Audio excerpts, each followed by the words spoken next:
Okay, hey everyone, I'm Andy Kuma, and today I will try to start a little series here where I will try to show the strats that I do for any percent warpless, but I will also cover warps for each level that has warps. And yeah, let's get started, I would say.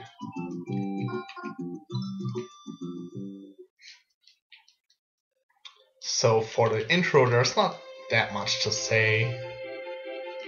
The only thing that's important to notice is you can get frame perfect text skips.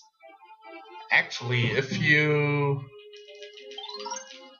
like that was it. I'm not sure if you could tell the difference, but basically if you press down or A at the correct timing, you can actually get a frame perfect text skip, which says like 50 frames or something. 15 frames, I think. Not entirely sure here, but it feels way faster than what you normally get. So what I do here is basically alternate between pressing D-pad down and the A button. So I kind of mash both, but switching each time. So let's do it again. Let's see, maybe I can get some. I don't know. But that's really all to say about the intro. But I figured some people may not know about this. So yeah, basically mash both as soon as the text boxes are about to come up. No, there I didn't get it, for example. Maybe I'll get it one more time. I don't think I got any here.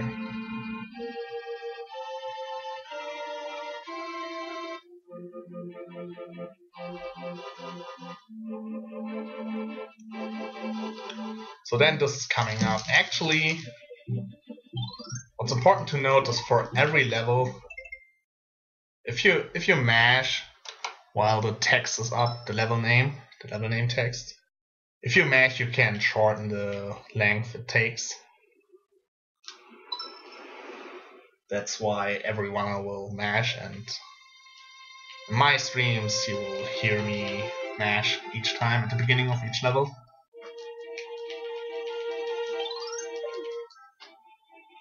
And the very first level, you can actually skip it by start selecting out of it.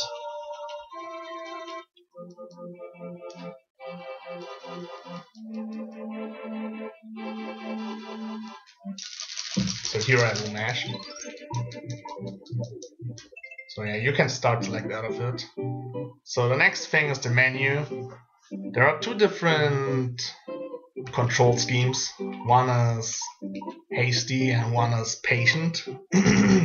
Most people prefer to use hasty for many different reasons. I personally prefer hasty too. And you can technically change the controls in the beginning, but it's a little bit faster to change it later in 1.3. Anyway, if you prefer to do it directly, you want to press left so you get onto the change controls icon directly. Just press left. Then you can like do a quick, it's kind of a buffer, I feel like as soon as the fading is done, you can press up and right like in one motion, and then A to confirm, and then down again to change the controls. And then right, obviously, so you are on the first level. But as said, I prefer to change my controls in 1.3. There's actually a text box where you can change controls. So yeah. That's all I have to say about the menu and the intro. So yeah, let's get started with 1.1.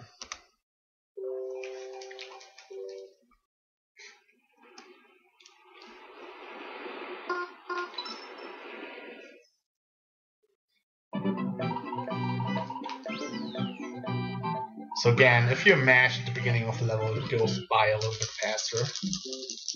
So for 1-1, I won't cover the basics. If you want to know the basics of Yoshi's Island controlling, how to control Yoshi, you should check out the wiki. And maybe there are some tutorial videos online as well. But I will mostly cover each level. So what I want to do in the beginning, I will eat this one Shy Guy here. That's the first one I will eat. And I will grab this flower right here. And that's what I prefer to do. Since there's coming up a skip that we do right here, we can actually skip this whole part. Then in the end you just do the shot. So yeah, it will be a 1-1. So I will show it one more time in full speed.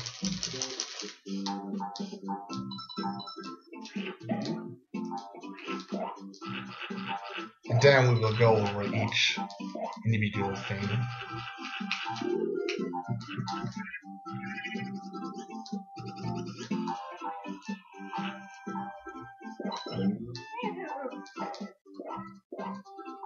So this is what 1-1 should look like. Actually, my controls would be on patient right now, so maybe let's do that. So again, I want to eat the first Shy Guy, and then I take the flower. So this. So then you come up here. All you do is basically do a full jump. You can hold the button actually, and you will automatically jump onto that Shy Guy. You can just hold it. It's really convenient. Like that's what I prefer to do. Then jump over all of these. And then you come to the first spinning wheel. Like that's the first kind of difficult thing. 1-1 is not a hard level. It's really easy.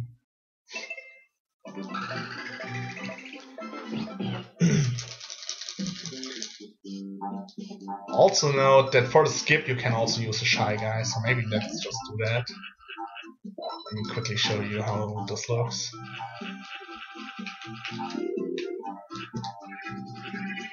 Well, I mess it up, but obviously you can just do it with the Shy Guy as well.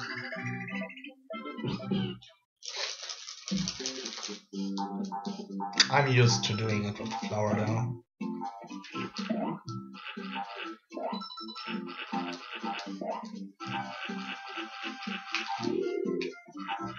Yeah, like that. Some people like to do it with a Shy Guy, but I like to do it with the flower. Anyway, when you come to this point, you want to actually do a big jump from here, so you land on this, yeah, whatever it is, on this part of the spinning wheel. Again. And then all I do is run down on the next part. And that sets you up perfectly. You can then jump into an upspit. And that will perfectly set the Shy Guy and flower in position. If I do it in good speed. Like as you could see, I missed my first part where I aimed for. And it still worked, so it's not very hard to do.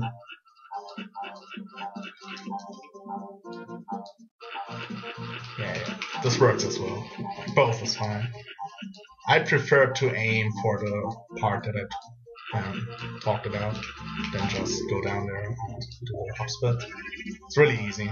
Just practice it a little bit. It's like super easy.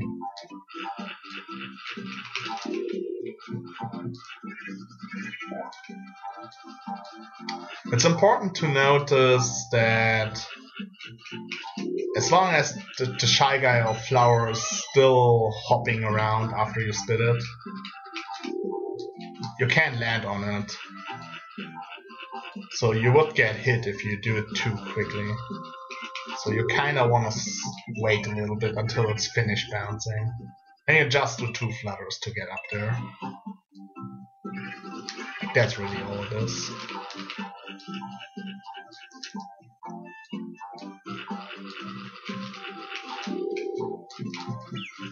Yeah, see, now I was too fast.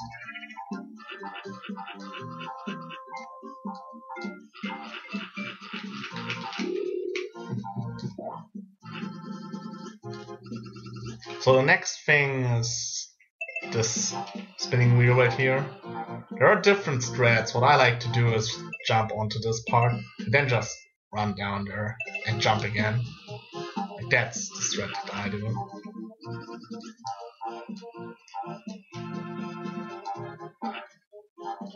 Sometimes, depends on how you did the extended flutter. Sometimes the spinning wheel or the camera can be in a weird position, and then the spinning wheel will also be kind of weird. Maybe I can try to show it. I don't know if I can replicate it. But sometimes if you do the strat that I just do, or I just did, spinning wheel will be in a weird position and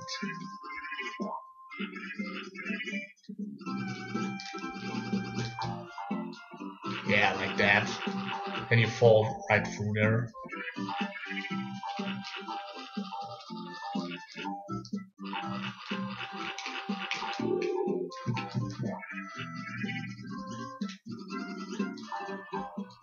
Sometimes, like, you would do it and then you miss it, I don't know, maybe like that, or maybe like that, more like that. Like, it looks like you should get it, but you don't.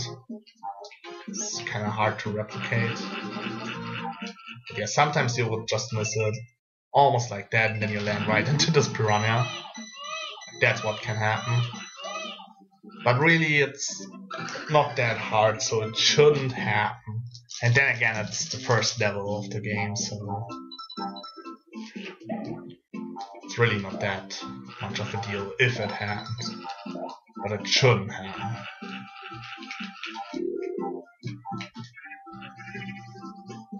So yeah, that's how I do the spinning wheel. Also, I try to jump, like when I jump from here to this part, I try to dodge this whole slope area here, since slopes slow you down. Same deal with this one. I just jump over this little slope here.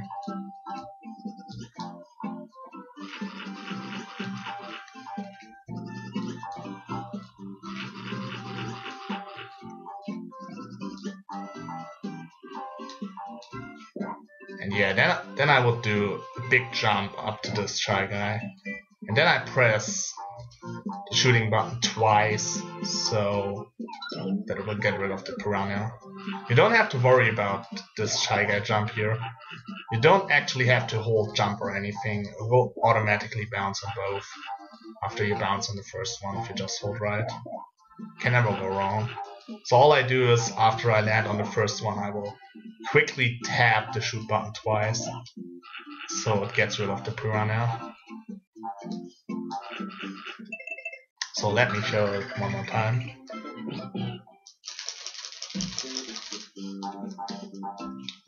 By the way, speaking of slopes, obviously you want to avoid all these slopes here as well, since slopes in this game slow you down.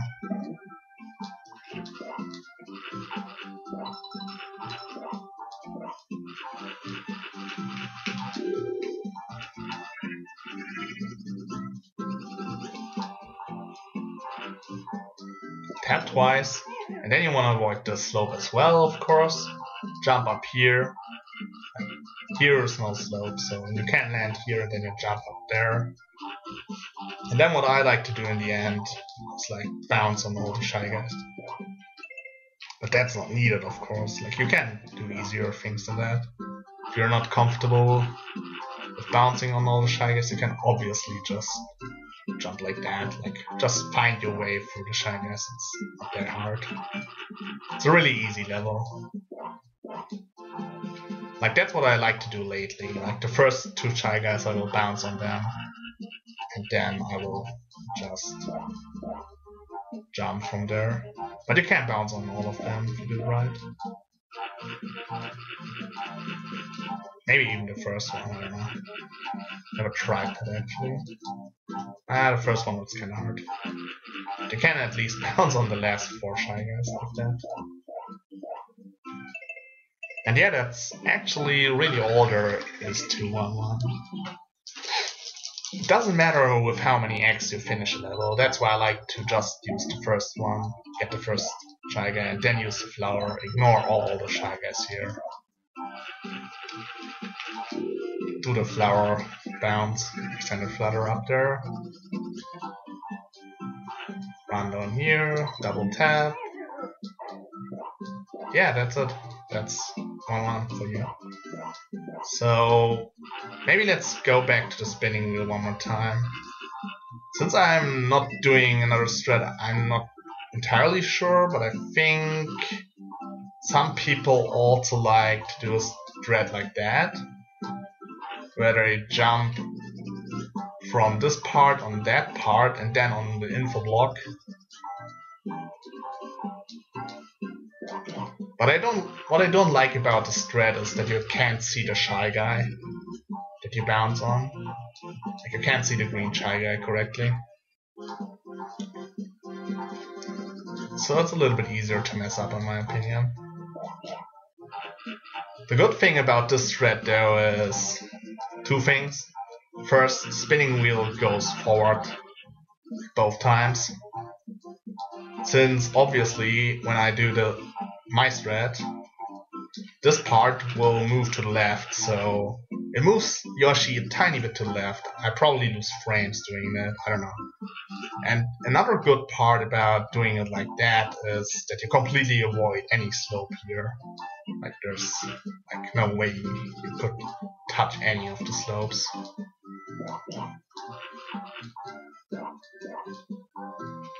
But yeah, that's about it. That's 1-1 for you.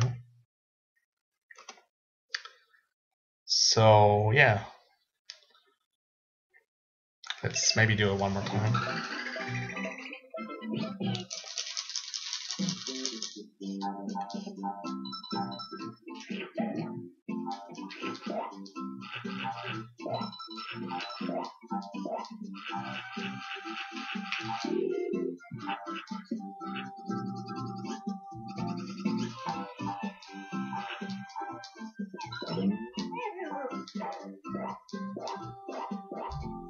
That was a little bit sloppy, but whatever. Yeah, let's just get to the next level.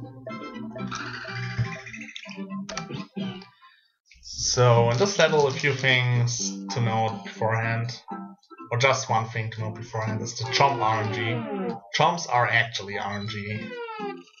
So right here, this is the part that's usually the worst when it comes to RNG. Like sometimes the chomp will hit you, sometimes it doesn't.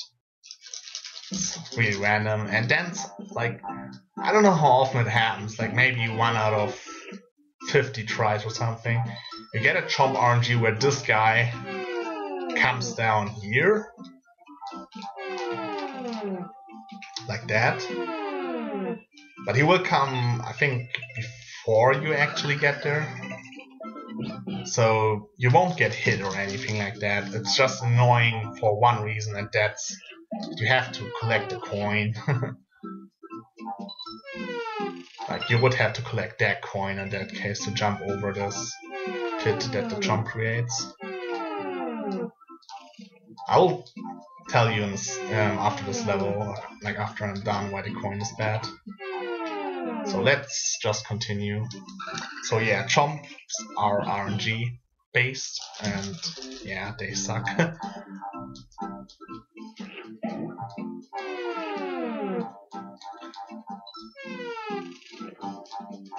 So yeah, the first thing here that's like one big trick in the early game that's very annoying is the 1-2 skip. There are actually 2 methods to it. Like one method includes using the flower that I have in my mouth right now, and the other one is a perfect jump. Note that both tricks are frame perfect, so both are bad, like annoying to do. Most people prefer to do the flower. I don't think any runner that runs this game nowadays does the perfect jump, because the perfect jump is like really stupid. But yeah, most people use the flower. You can find really good visual cues on the wiki page for Yoshi's Island. It's really helpful. But what you basically want to do, I will show the setup, but I will also talk about the fast red, obviously. The setup is you want to walk into this pole, jump on it, and then jump again. And if you do it right, the flower will actually clip into the wall. I can show it with this flower. You can't see it that the flower will clip into the wall. It will just drop down completely if I do it right. Like that wasn't the clip. Yeah, that was the clip, but I accidentally jumped on it. But if you do it right, you can see the flower just drop down.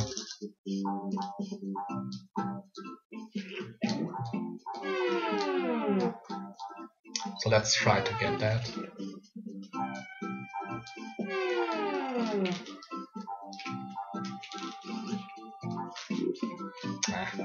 Jumped on it again.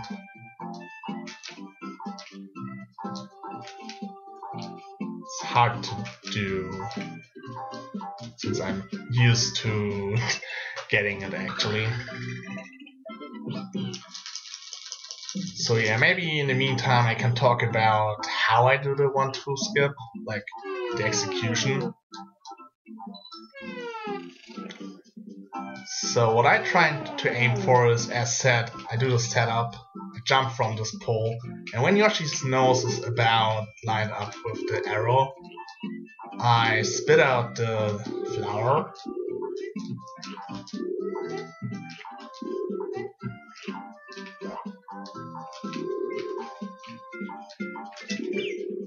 Yeah, there it was, by the way. I spit out the flower. And I let go of my D-pad, and I just hold jump for the entire time. So if I clip the daisy into the wall, Yoshi will automatically jump on the daisy. You just have to get a feeling for it, just practice it over and over. And don't get frustrated if you don't get it at first, you will eventually get it. And also don't worry if you don't get it consistently. No one, I repeat myself, no one gets it consistently since it's a dumb 1-frame trick. So the next thing, like when you actually get the 1-2 skip, what you want to do is you want to flutter to the left or jump to the left and then flutter up there. I will show you how it looks like when you do it badly.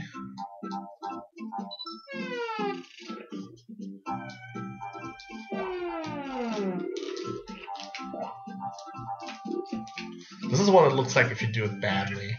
You just hold right the whole time until you get up there.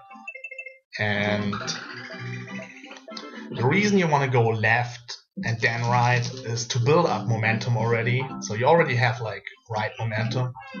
Since the time where you move up, you don't do anything, right? So you have time to do something.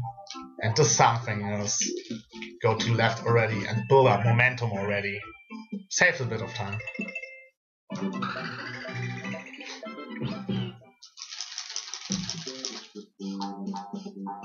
Also, I didn't talk about the movement here. What I try to aim for is jump up here, or jump over this whole thing. I guess that's what I do. Jump over this whole thing, grab one. You can't avoid this slope at all. You have to land here somewhere. Like, can't avoid it at all.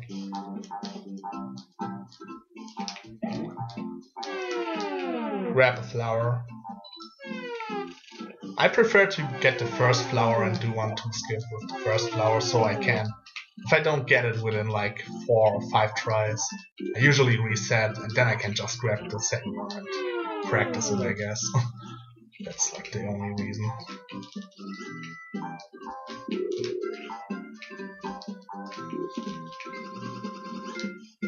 So yeah. Also, you don't have to jump about this little pit, I guess. What you can't see is that there's actually wall or ceiling, so you can't just walk over it. Not the case for this though. You have to jump over this pit. And that already brings me to the end. I will cover no 1-2 skip afterwards.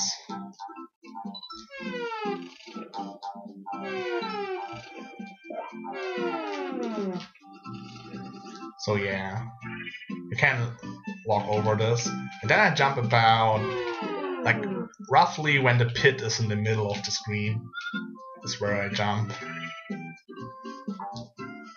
And then just double tap if you have not changed your controls.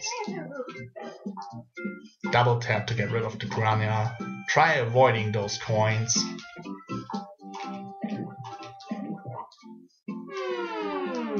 Yeah, eat the flower and Shy Guy. So earlier I said sometimes you get really bad jump RNG where you get a coin.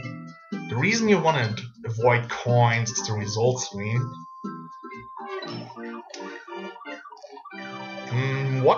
Watch the coins and the flower on the result screen. If you get the coin, like even 1 coin, it will do like this little animation where it counts the coins.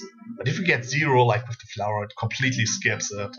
So if possible in a level, you want to actually have 0 coins and 0 flowers. As soon as you have to get 1 coin or 1 flower, it doesn't really matter, it's only a frame that will get added.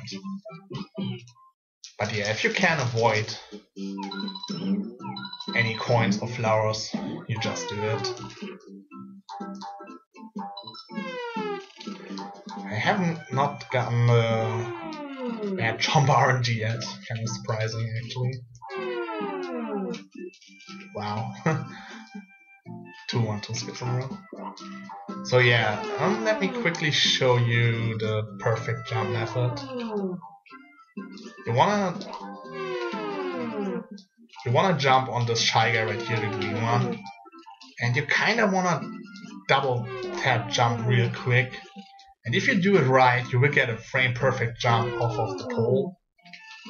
And you will get the extended flutter that you got from the Shy Guy like that. But you can keep the extended flutter if you have not used it.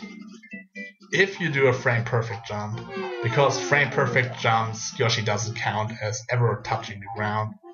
Yeah, that's possible, but as said, this is really hard. I'm personally really bad at it. Maybe I can get it. Yeah, there it is. So yeah, that's another possibility. You can do the 1-2 skip. But as said, like, really hard.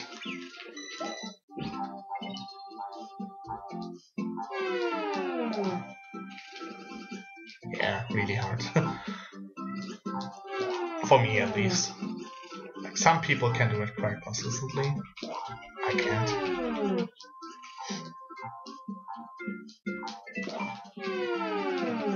But yeah, I would say use the flower. It's way easier. So yeah, let's quickly cover the 1-2 skip route.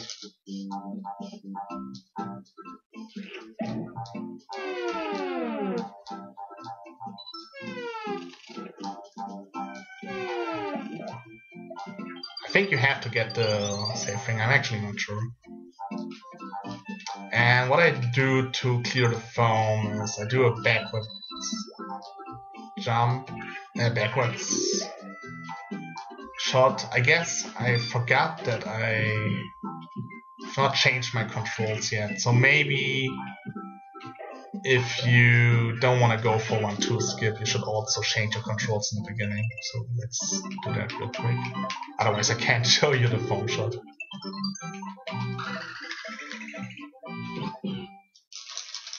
I actually hasty. You can only do it with hasty. Like, I have a really easy shot that gets rid of the foam. Just do a backwards shot into this pipe, and it will work every time. You just have to jump over the remaining foam, but yeah, that's not a problem, of course. I mean, why would it be a problem, right?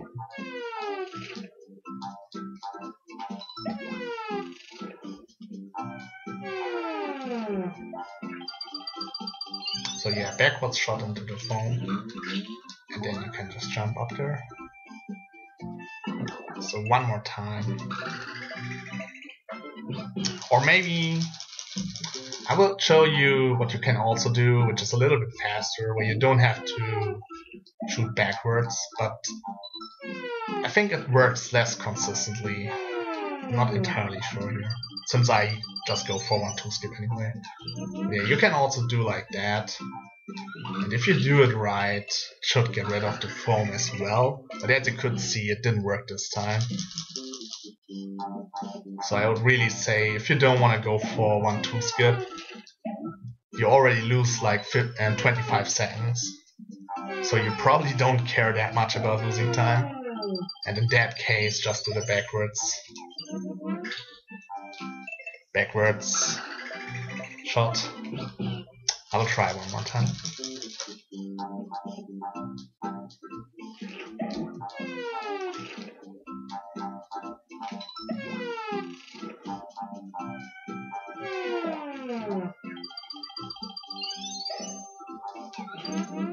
No. One more time. One final time. Then we move on. I would really say do the backwards shot. It's a lot easier. It works every time. All you have to do is jump over the foam at the end.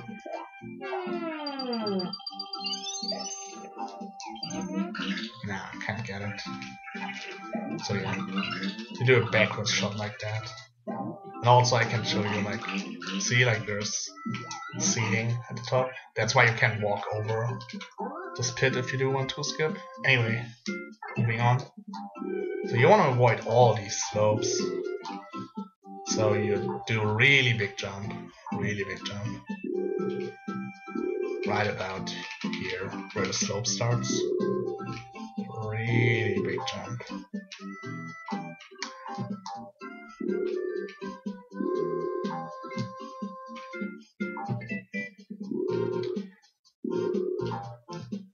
And then you wanna jump up here, but you wanna land as far to the left as possible.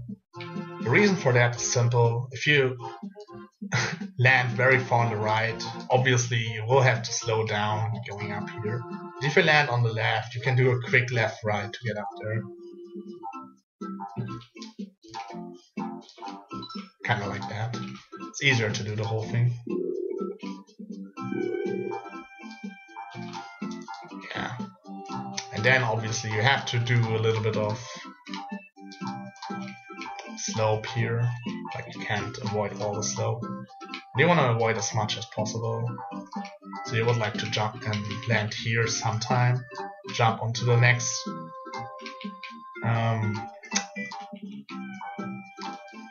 flat part. Then you can do a big jump here as well, even bonking your head, looks like. So then this thing will come up. You want to jump right about here, like when Yoshi's nose touches the arrow. The reason for that I will show you. You can't just hold jump and you get perfectly up here. I will show you what happens if you do it too late. If you do it too late, you would have to do like a left-right or like kiss the wall or anything like that. You would have to slow down. If you do it too early, you will not get up there. So yeah, you wanna jump right about here. And then you have to deal with this guy. What I do, or what I would do, I don't do this route. But what I would do is like do an up tongue jump, like jump and up tongue at the right time, and jump onto this part, like avoid the whole slope again. Jump onto that part, jump in the middle here, jump onto here, jump here, do a little flutter. You have to do a tiny flutter there. Try to cut out as much fluttering as possible. Yeah, then you can obviously go for the pipe jump here at the end, which I didn't get. But yeah, that's about it. Yeah, then you are at the spot where you would be after the 1-2 skip. So let's do it one more time.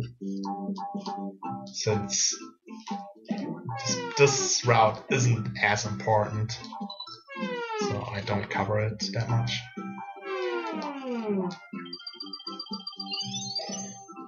Backward shot, jump over it, and you're done. Jump over slopes, left, right. Jump over slopes. Try to land here. I'm not sure if I get it. Okay, I did get it. Jump here, jump here, jump here, jump here. And yeah, that's it. Oh, that shot was bad.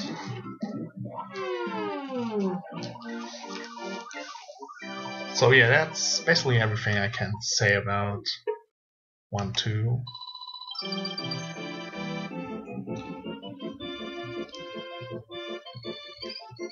Like the first 2 levels are really easy except for 1-2 skip. That's really hard and dumb. So the next level is 1-3. There's a lot of things to say about 1-3. Definitely a hard level to optimize. So first of all, you want to go for the pipe jump, obviously.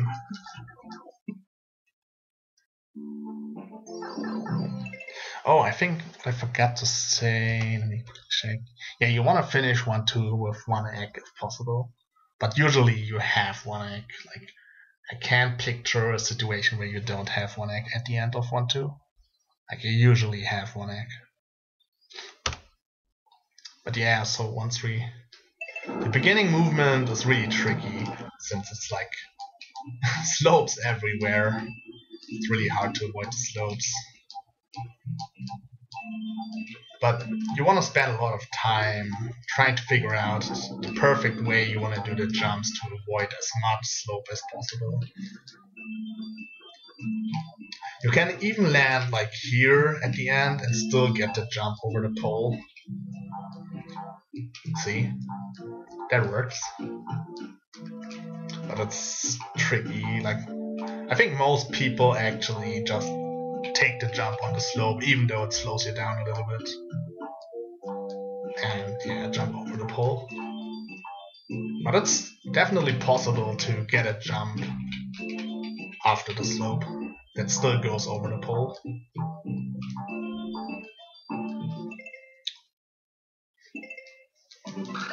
Let me just show you how I would do it.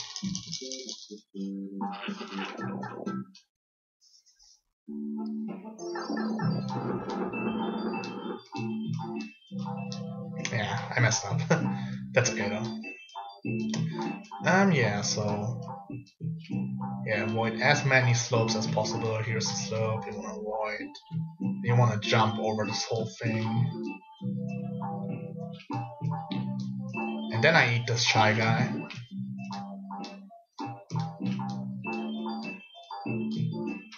The next thing I do is basically just walk down here, this whole thing. Just walk down.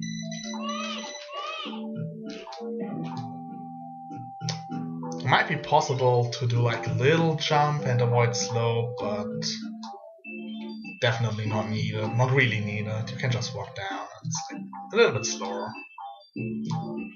Just letting you know that you can do a tiny jump, and if you do it right, you will avoid a little bit of the slope.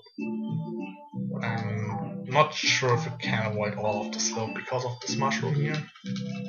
You want to take the route below here for 2 reasons. Like, one, you want to change the controls on this text box. I will spit out Nipper into this text box. And the second reason, yeah, those red coins, you can actually finish the level with 0 coins. And yeah, every coin loses you about half a second. Not every coin, I mean, if you get 1 coin compared to 0 coins, it loses you half a second. So if possible, you want to get 0 coins. So yeah, I will walk down here. Then I will upsplit this Nipper. You have to do, of course, change control, so you have to press right, change it. So now my controls are changed. Since I was already on hasty, it's now on patient.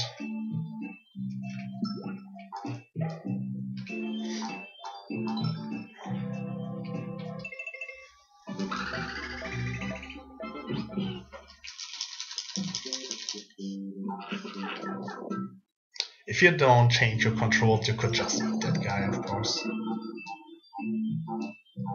Let me try to eat that guy. Yeah, you can just eat the guy.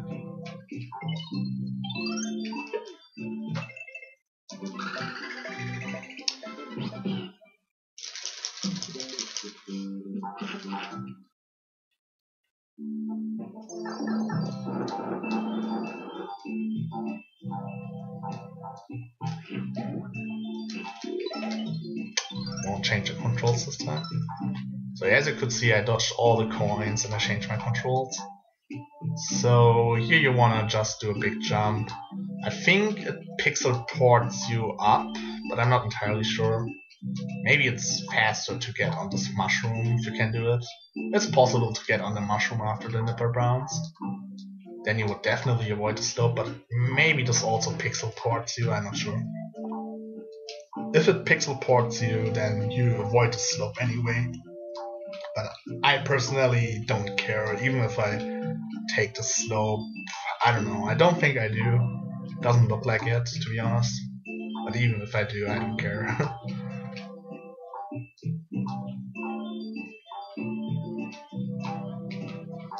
And then you come up here. What I like to do is jump from this mushroom here onto the rock.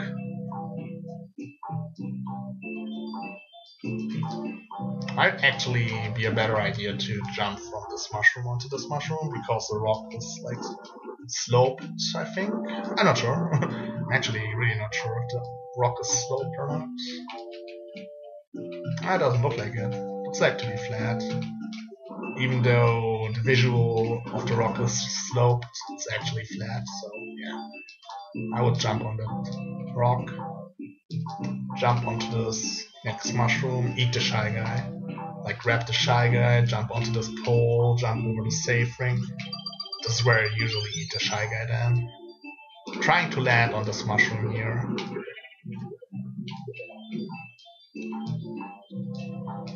And from this mushroom land on this pole. That's the movement you want to do. So again, jump from here on the rock, grab the shy guy, that's not there anymore, grab it, pole, mushroom, pole. That's what you want to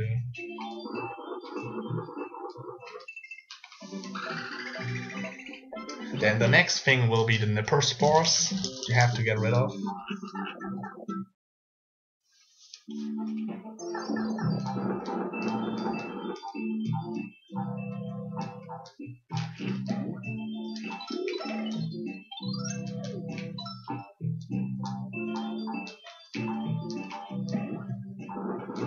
So to get rid of Nipper spores, you can ignore this first Nipper spore right here. That one is usually not a problem, but all the ones afterwards are a problem. This one, and I think this one as well. Like there's 3 that I will kill with an X shot if I do it right. Like that. I will kill all of them.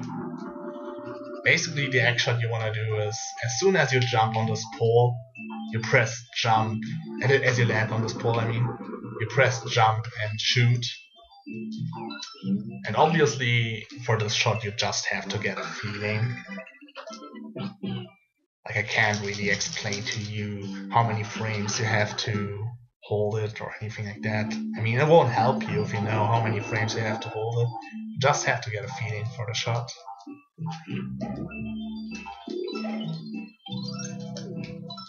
But if you do it right, it gets rid of all the nipper spores, I mean. So the next thing is kind of tricky, since there's this one red coin here. It's kind of annoying to dodge. What I like to do is do a jump from here instead of from here. That will dodge it every time. But this jump is kind of tricky, since you only have very few time that you spend on this pole actually. So what I like to do is let go of my D-pad here as soon as I land on that pole. That will slow me down a tad bit, but it makes this jump a lot easier compared to holding right the whole time and doing a jump, which is obviously also possible, but yeah, that's usually what happens. You press jump too late or too early. Like if you press too early, like where you are still in the air, you can't see it, but I'm starting to flutter for a short amount of time, then you would just slid off the pole. Or if you press too late, obviously you are too late. So I like to let go of my D-pad, so I slow down a tiny amount after landing on this pole. Makes it a bit easier, like probably I have 1 or 2 more frames to jump off the second pole.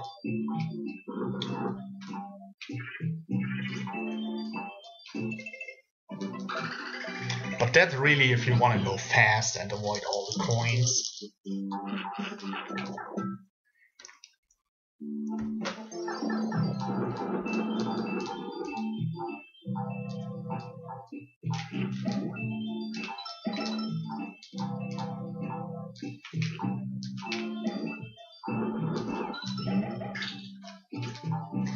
I think there also is a jump from this pole right here where you can get up here without getting the coin, but to me that's even harder than just doing it from here.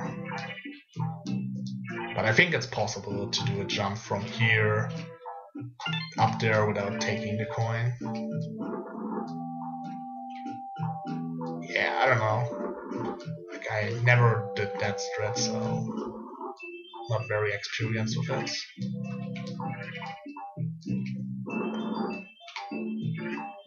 So yeah, for the next strat,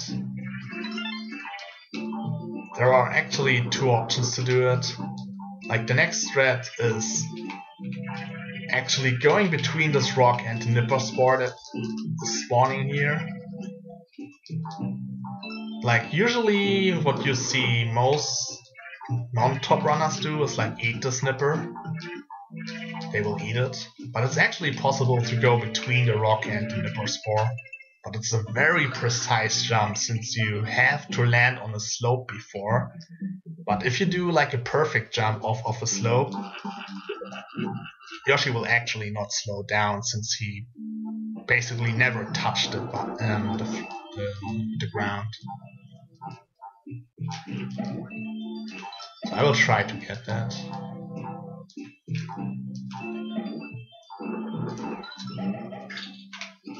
Yeah, see? Now I messed it up. Yeah, like that. You can tell it's a frame perfect jump, or a perfect jump, I mean, since the camera is not scrolling. If the camera is not scrolling, you did it correctly.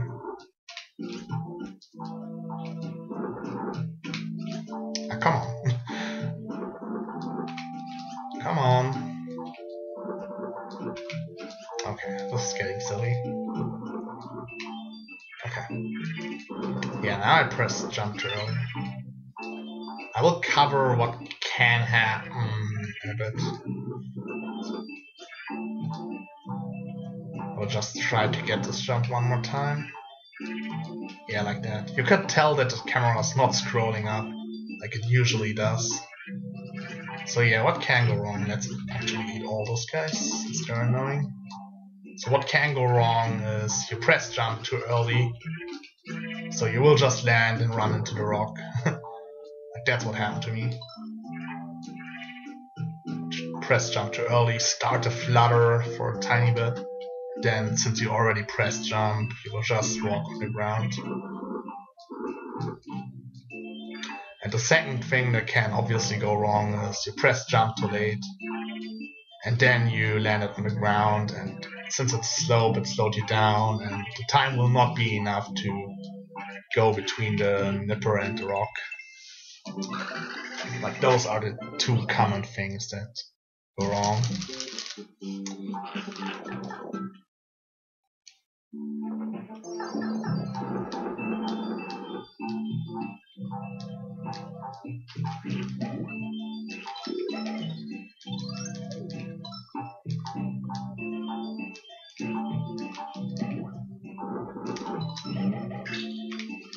Man, I can't do this.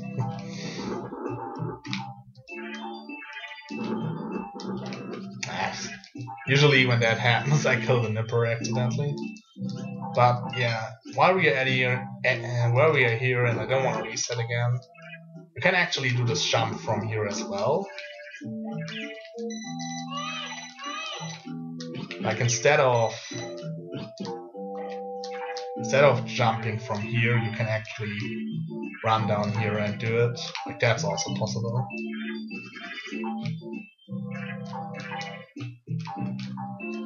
For some time I found this easier. Maybe I will go back to it again, I don't know. So yeah, I think we covered most of this. Should have a general idea now. Maybe let's cover a little bit more what can go wrong. Like usually what can go wrong here is that the shot you do here goes too high. Damn it, I didn't get it. But then it won't get rid of the last nipper spore.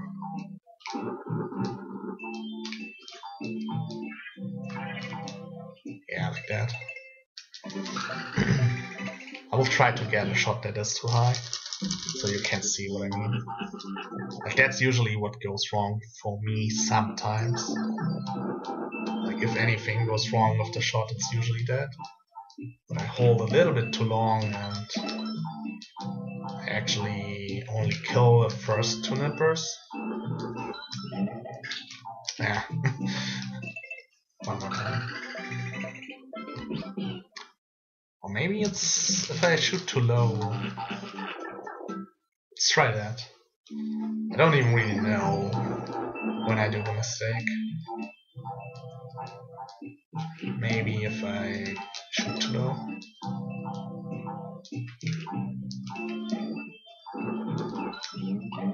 Well, that went completely wrong. So I guess it has to be shooting too high. One more time. If I don't get it, that's like whatever. You have to learn it for yourself anyway. Or maybe, yeah, I can just eat the first two nippers. Let me just tell you that sometimes I get a shot where I only get the first two nippers instead of the third one. And then you have to deal with this guy. Usually what I do then, I accept my defeat. I messed up already. And I will just ignore this nipper and jump up there from here. That's what I usually go for if I mess this shot up.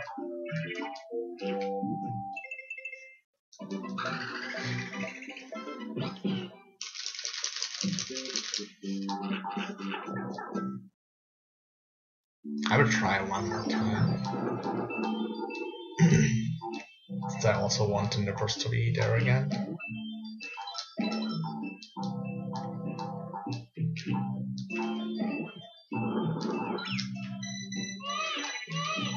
Yeah, that's like a kind of mistake that doesn't happen usually. whatever. That's good enough. I just want the last nipper to be there again. So yeah, you can jump over that nipper if you see that your shot missed. Jump over it, and then you can just move on with what you do. So since this jump is kind of tricky, this frame perfect jump here,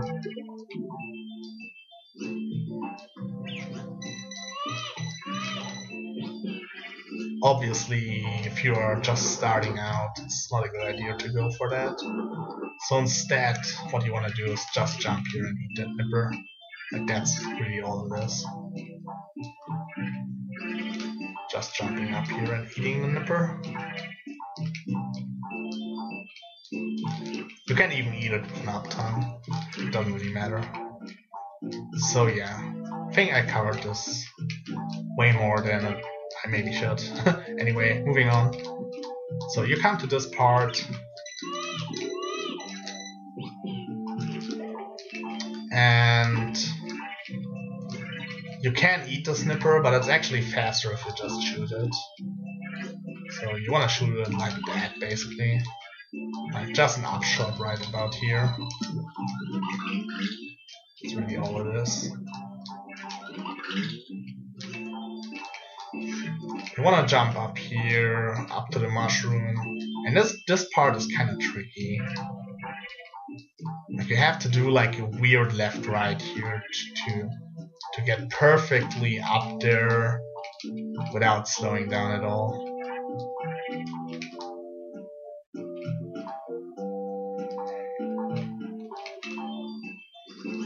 Usually what goes wrong here, I can't exactly show it right now, but either you will hit the foam, then you will maybe even run into this wall here, or land here or something like that, something stupid like that if you hit the foam while doing this quick left-right that you try to do.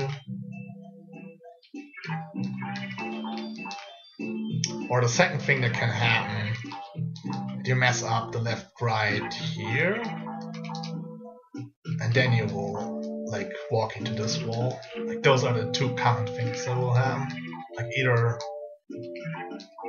doing this thing and kissing the foam here, which will probably land you on this mushroom. I will try to show it again in a second. Yeah, or you will like kiss this wall. So yeah, moving on. I don't want to reset now.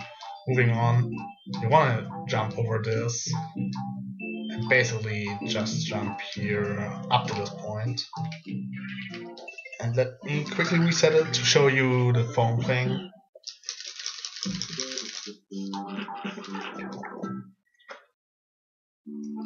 And yeah, then we're almost done with the level. The rest is not that much to talk about.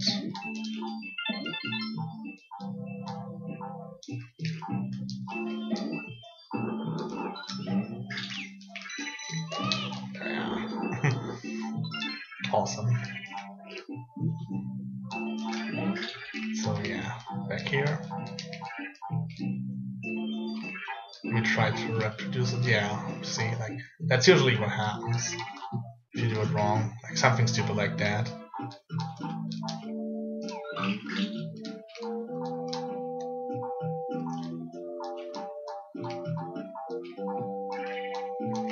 So this part, the next part is kind of tricky.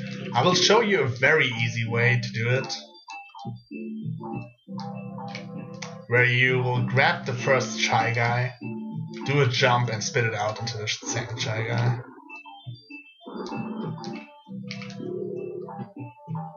That's the easy method that I like to do recently. But there's obviously faster strats where you can avoid more of the slope. Since this method that I just showed you, I walk over a lot of slope. I'm just lazy lately when it comes to this spot because I was annoyed by the things that can go wrong if you try to do this fast. Please. See, like that's usually what can go wrong. Like you get stuck here or something stupid like that. But yeah, most people try to jump over these Shy Guys.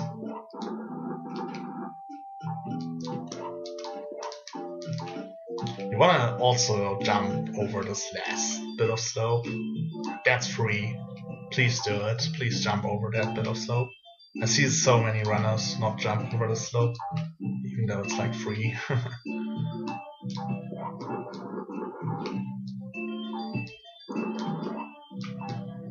I think there also is a strat where you jump on the first Shy Guy, then you just hold jump. Not entirely sure. Probably have to land on the right side of the Shy Guy.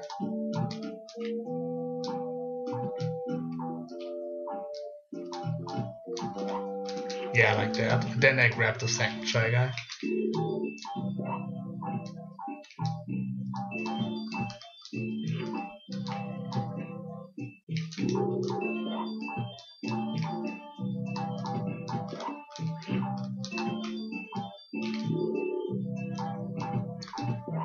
Like everyone has their own strat, I would say. But it's definitely possible to jump over both Shy Guys. Kinda like that. But yeah, you will find your own way, I guess. But again, the easiest method really is to just spit the first Shy Guy into the second one. Like in my opinion, that's the easiest strat. So yeah, final room. Not much to say about the final room. You wanna grab that Shy Guy that's coming out of the pipe like that. That's really not hard. And depending on your egg count, like I would say eat it every time, but since you don't really need more than 2 eggs to finish the level, like you want to have at least 2 eggs finishing this level. I usually have like 4 if I eat the guy, so I would have 3 if I wouldn't eat the guy.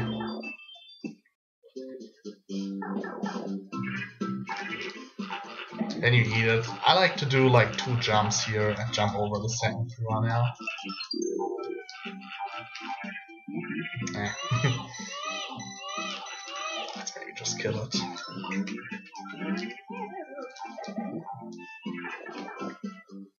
Yeah, I like to eat the Shy Guy and jump over the second piranha. But some people also like spit this one in the second piranha because that's easier. So yeah, let's say you finish the level, or not the level, but you enter the last room with 0 eggs. Since you want to have 2 eggs or more for the next level, you can actually get 2 eggs at the end if you do it right. It's kind of tricky, but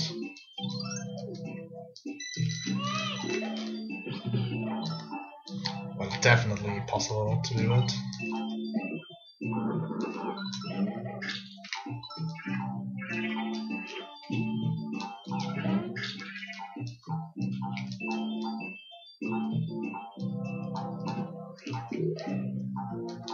So yeah, now I have 0 eggs. Let me try to show you. It's a little bit tricky. Yeah, kind of like that. My movement wasn't the very best. Yeah, it's possible to grab the Shy Guy with the 1-up.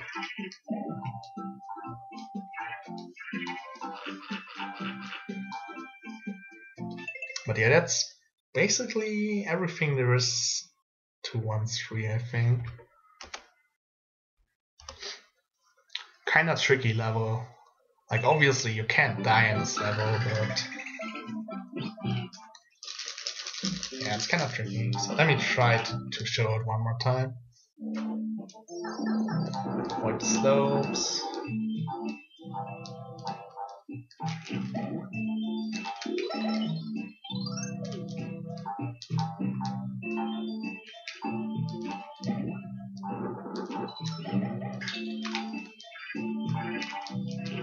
Yeah, I didn't get it again.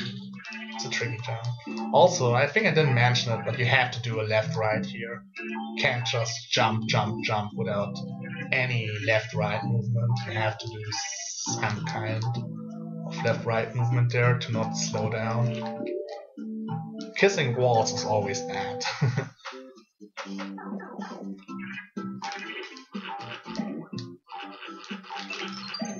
So yeah, 2x.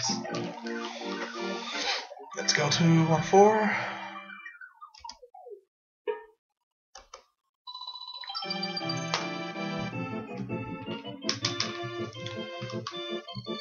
One 4 is like not a really hard level, but there's like one thing that's hard. Like it has one hard thing that makes it a hard level, I guess. But other than this one thing, it's an easy level.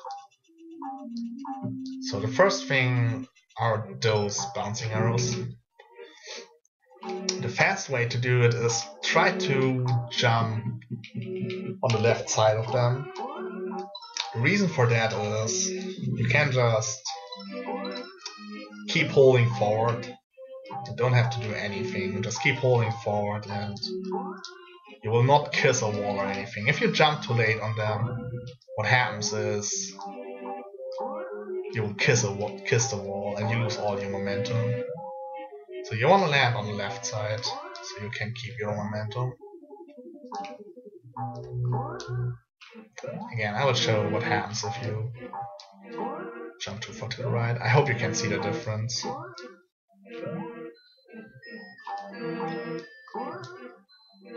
But yeah, if you do it right, and like that's the fastest way to do it. Jump over this little gap. You can keep holding right here.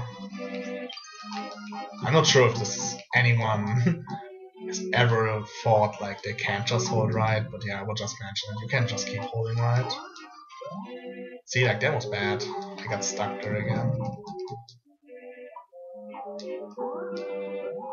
You want to jump here. Like that's a little thing you want to do. You want to jump, actually. If you don't jump, you will get stuck on the mini bird.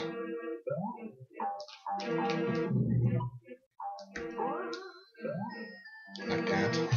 Will slow you down a little bit, so you want to jump over it. So yeah, then there's this part coming up. It doesn't matter if you get the coins or not, since in this level you have to get some coins. It's impossible to do this level without any coins. So yeah, then this part is coming up. So the flames here are random. Sometimes they will jump low and sometimes they jump high. The thing is, the first one is not a problem since you will always jump over it, but the second one can be annoying. Like this time it wasn't annoying, but sometimes it will be annoying. Nope. Yeah, like that. Then it's in the way and you have to deal with it. So yeah, you could eat it. You could eat it, but if you eat it, the screen will freeze for a second. So obviously slow. You don't want to eat the flame. Instead, I will show you what most people do. Then I will show you my strat, since I have a different strat than everyone else does to deal with this flame. Came up with my own strat because I didn't like the strat that everyone else does.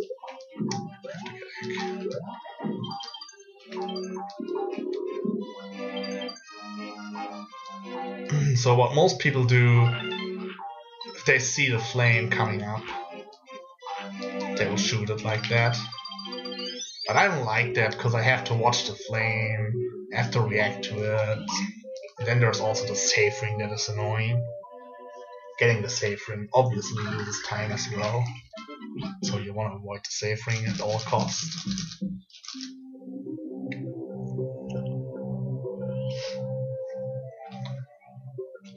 So yeah, most people try to react to it and shoot it directly, but I will show you what I do. I think it's better because it deals with the flame every time. It's basically free if you learn it.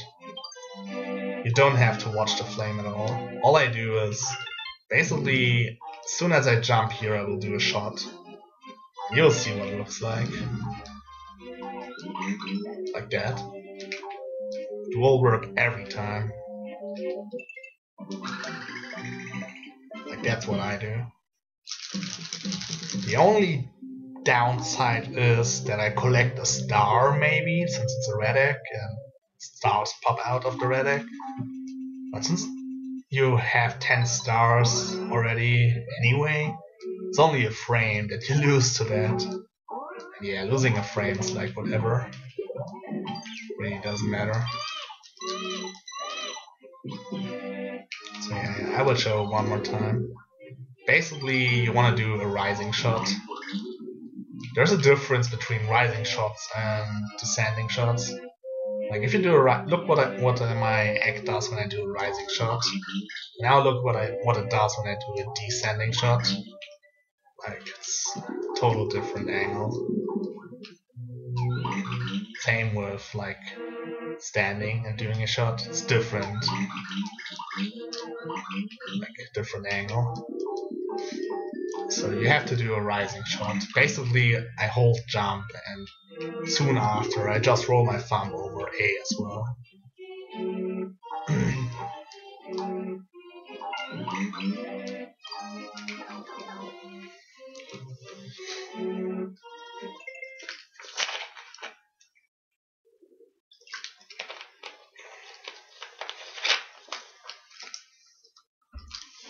So yeah, that's how I deal with the flame. Really easy.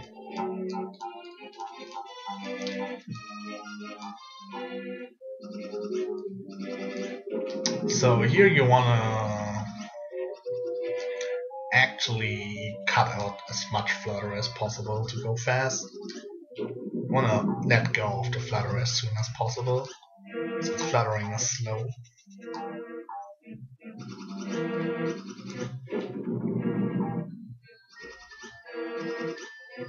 And then for the seesaw, you want to walk a little bit on it and then you do 2 jumps. Like that's what I do at least. Walk a bit on it and then do 2 jumps.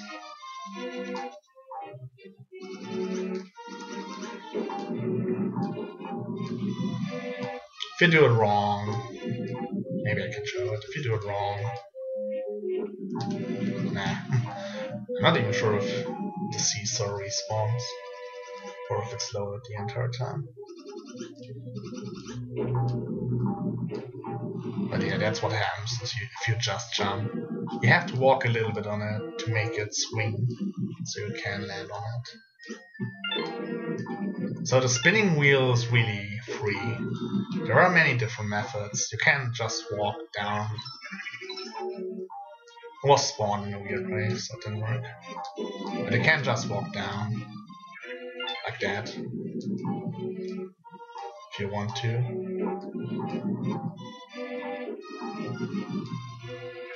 Nope, it was spawned in a weird way. Just walk down. Alternatively, you can also jump here or something like that. There are many methods. You can also land on the first part and then jump. Doesn't really matter. But I would say you want to get the shy guy.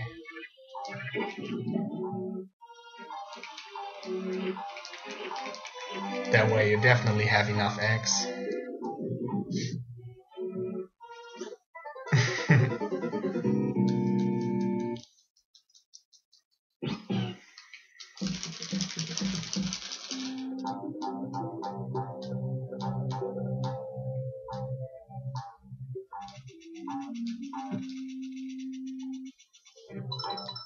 So the next thing will be the off-screen pot shot. If you shoot the pot while it's still off-screen, the shot will actually load in the air. So if you shoot it with an egg, it will actually bounce really far since it's in the air. and then it will drop and you get the key instantly. I will show you what it looks like, but I won't grab the key yet. I'll just show you what the shot looked like. Oops. Messed up. Maybe I should show you what it normally looks like. So this is what it would look like if you hit the pot normally. So now let's try to get the off-screen pot shot instead. Yeah, like that. See that?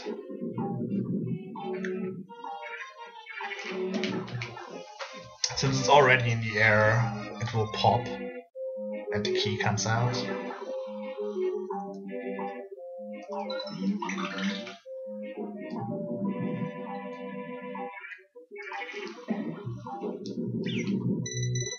Oops. Maybe I should get the save ring. Yeah, I should get the save ring. So if I die, I don't have to play all of this again.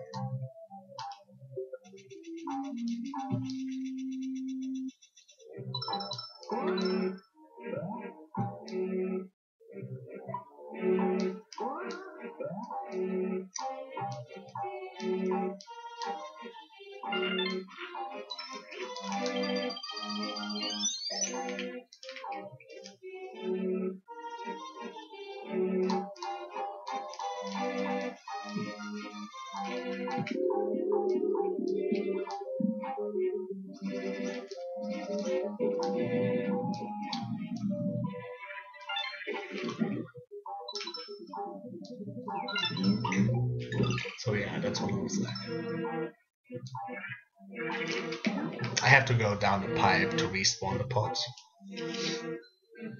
So, how to do the shot? As you could see, I like to do... Like, I try to have a feeling for the shot. Like, I jump onto that platform. Like, jump from that platform and then just run off to the third platform. Like that. And then when I jump here, I start holding my egg, starting a shot. And it has to be charged. You can't do a neutral. It has to be charged a little. That's how I like to do the shot. What I see other people do, I'm not very familiar with the strat, but they have like their visual cue on where to hold the egg. They will hold it the whole time and then release it. I don't know. I can't do it since I'm not used to it at all. But they have like their strat to do it. Yeah, like that. Whatever you are most comfortable with. Some people also like to shoot it high up. Maybe I can get it, I don't know. That actually worked. But like they try to shoot it from the top like that instead of below the egg box, because the egg box actually, if you hit the egg box, it will bounce. So you either have to shoot the pot from above or from below.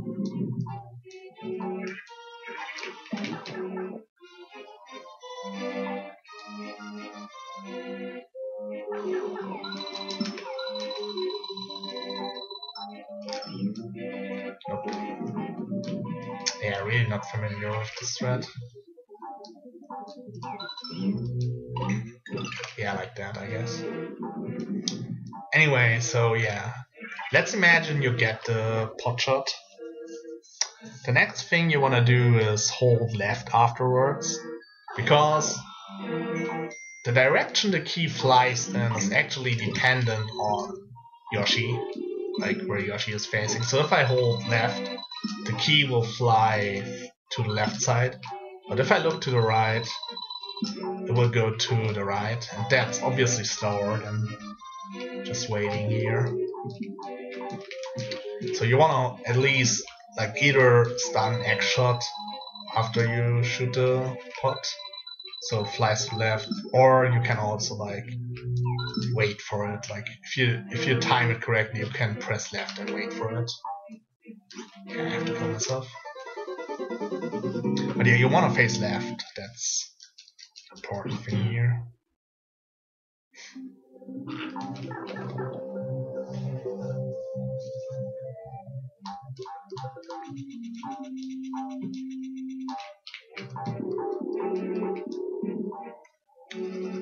I will try to show it to you with the aiming. Yeah, you see. So the next thing you can do like is a double key tongue, but it's really tricky to do the double key tongue. I will shoot the screen at the pot shot off screen, and then I will do a double reverse tongue. If I do it correctly, I will tongue the key twice and it will fly to me. So let's try to do that. Yeah, like that. Like that's obviously the fastest way to do it, but at the same time the hardest way to do it. There's many things that you can mess up doing that. I'll try to show it one more time. Like for that, it's like a really advanced thing. Even most top runners are not going for it. I like going for it. I don't know why. I just think it looks really cool, so I go for it. I've practiced it quite a lot. I'm relatively comfortable doing that. But I can see why people don't do it. Because there's something that can go wrong, beside the fact that I face left too late and the key flies to the right. There's another thing that can go wrong, which I think happens if I do it too late, like tongue late, for me at least, if I tongue late, is that the key will fly against the egg box and it will fly away again. Like that's really unfortunate if that happens. Like that's a really dumb way to lose time. Nope, didn't happen. But yeah, the key can fly against this egg block. And then it will fly directly, completely to the right side here. And I have to go back and grab it. And especially since I think I will get it, like I will do this, then the first time, oh, I didn't get it, and I have to run back, and it's like really slow. Maybe I'll try one more time to force the mistake to happen, but it's like really hard to make mistakes happen. If you actually want them to happen, they don't happen. But yeah, we will give it one more try.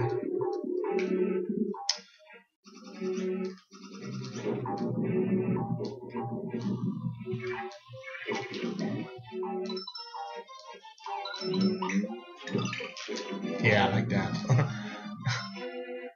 I think it respawned. Actually, no, I don't think keys can respawn. But anyway, yeah, as you could see, it's really unfortunate if that happens. So yeah, anyway, moving on. So the next thing, which is almost the last thing, it's like that skip here. It's really easy. It looks harder than it is, I think. All I do is the tongue and then jump right afterwards. Tongue, jump, jump.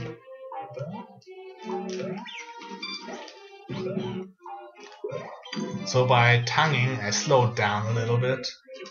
That's the reason I do the tongue. Because if you just run and try to jump on the mini bird, it doesn't work. Some people also like to do left-right, but I think left-right is kind of inconsistent, and also since you are close to the door, if you accidentally press up, like a little bit of up, you will go into the door accidentally. Like that's really unfortunate. And to be honest, I think doing it with the tongue is like literally free. So I would do the tongue strat. But yeah, That's really easy. I don't think I have to say anymore. Just tongue right about when Yoshi is fully covering the door. So yeah, next thing, I will say this before I actually go into the fight or start the fight. You can get a shot at the very beginning of Bird. It's like pretty precise, but usually if you mash, you will get it. So let's try to do that.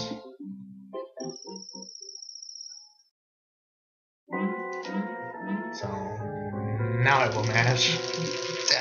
Okay. So yeah, that's the quick bird shot. And what I do now is I will aim the egg like that and release them at the appropriate time. Like that's what I do.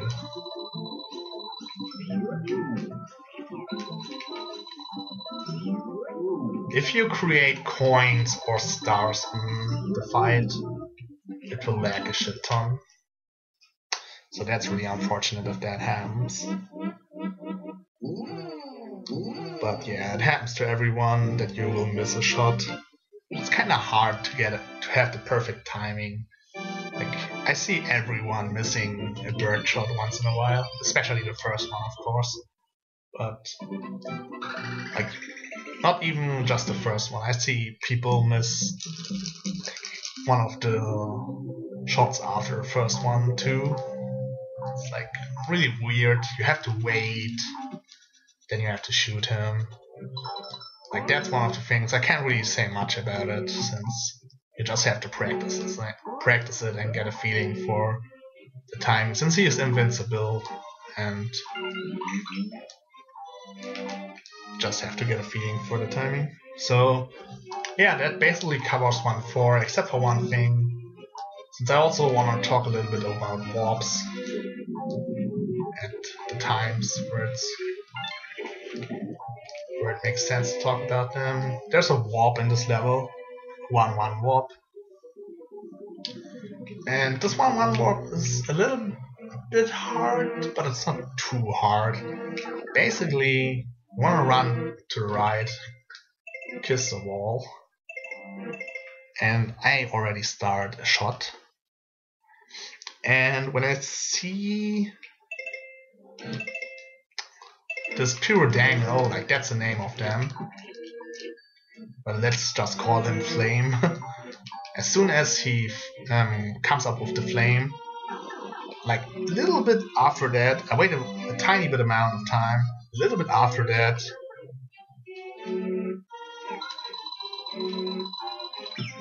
you will run to the left. You have to actually face right, that's why you start the shot here. The reason for that is the way Yoshi bounces off of the flame. Oh no, not Yoshi bounces off of the flame, but Baby Mario bounces off of the flame. Since as you could see, if I face left, Baby Mario will also go to the left. If I face right, Baby Mario will go to the right. And you want him to go to the right.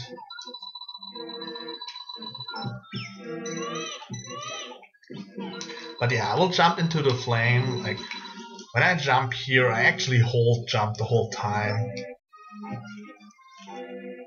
Since that's important for the way Yoshi bounces, I think. Actually not sure if it's needed. Let me actually test that. I just did it every time. I think it's necessary. No, it's actually not. Okay. I didn't know that.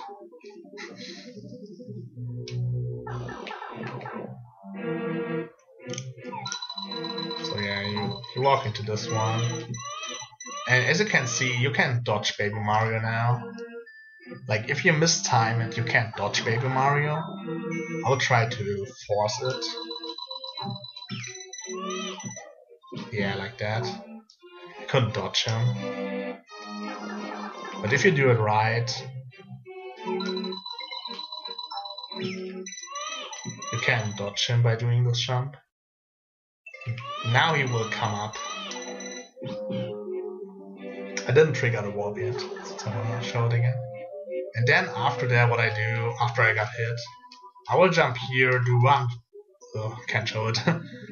Yeah, I will do one jump and then one jump again and flutter, and that sets me up perfectly. Now I will show you what I mean.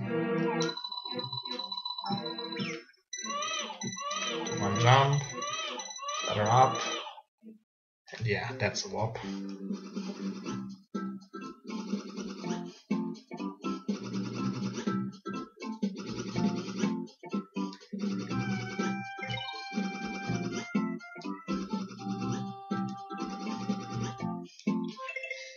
Quick note on the warps, you want to do 8 flutters, but you want to leave some time between the flutters.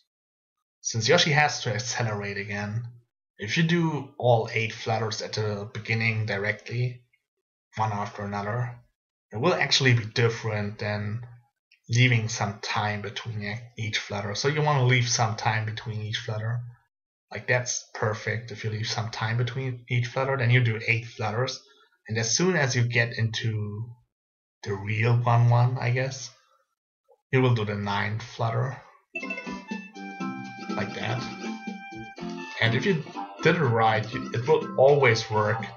It will always be enough, or it should always be enough to get up here, even if one part is missing of this rock. It should always be enough.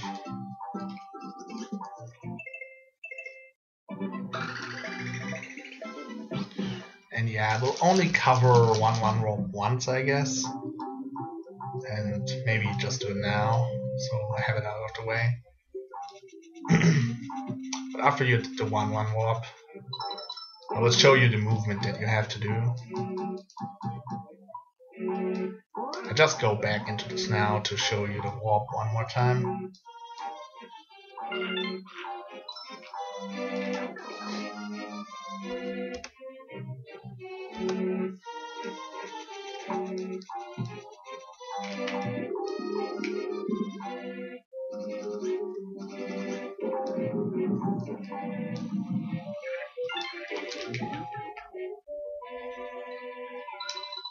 Oh yeah, maybe I should also talk about the way I approach this. It depends on your eggs. If you have at least 2 eggs, it doesn't really matter what kind of movement you do. I mean, you don't have to grab the Shy Guy. What I like to do is, I like to jump on the first part here and then do a really big jump. You'll see what I mean, like that. That way you get over the Shy Guy perfectly. And then just go down.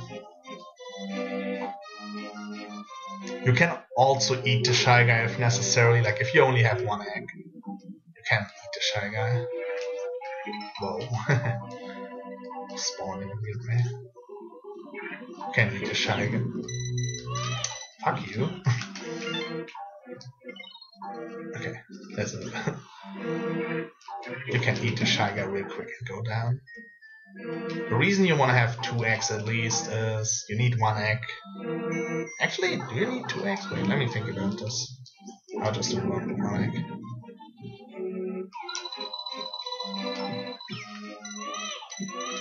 Yeah, 1 egg is enough.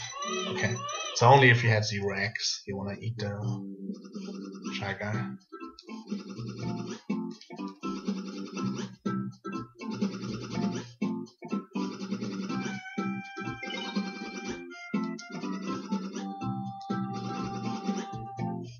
Okay, so 9th flutter. Okay, so now the perfect movement will be something like that. You come up here and you want to jump up there. Like that thing doesn't work anymore if you come from the 1-1 warp, so you have to do something else. You want to do 2 jumps there. And then basically what you do is like a big jump from the info block where you also shoot. Oops.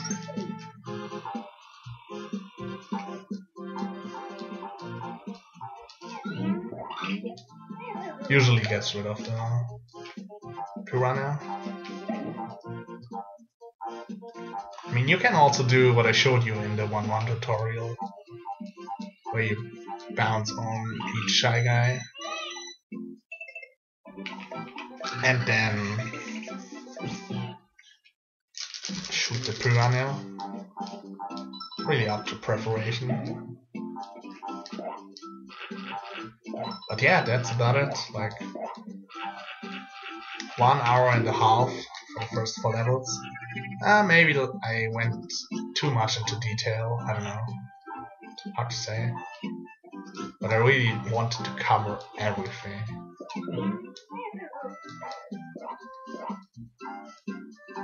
So yeah, that's it. That's about it.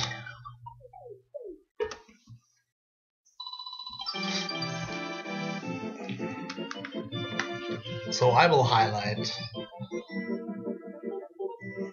the stream. Yeah, thanks for watching, I guess. Hope you enjoyed it. If anyone was watching anyway. But yeah, I tried to cover as much as possible. So yeah, thanks for watching, guys. See you next time. I will do like 4 levels at once each time, I think. Maybe I will also redo these levels. Like, obviously, this is the first time I did this, so I kind of have to get a feeling for how I want to do it. So yeah, maybe I will get some review from people. I don't know. Let me know if you liked it. But yeah, next time I will do 1.5 to 1.8. So yeah, thanks for watching. Okay, so today I want to do the second tutorial, which mostly goes over the second half of World 1. First of all, I want to quickly recap 1.1, 2.1, 4, and especially mention some missed out stuff. Then I will do 1.5 through 1.8. So yeah, let's get started. So a few things I missed out on is like the 1-1 back up if you mess up the flower or Shy Guy jump. So let's do this first.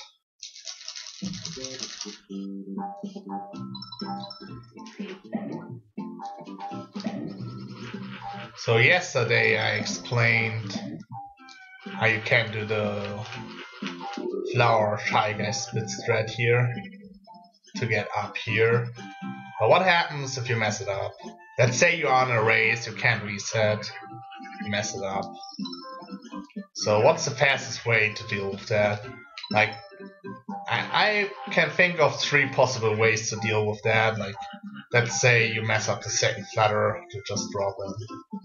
Not enough fine. So you could obviously just go back and do the whole thing again, I guess. That's kind of tricky though, to be honest. I don't know why, but it's a little bit tricky. But obviously you could do that. The second option would be to do like the handle strat,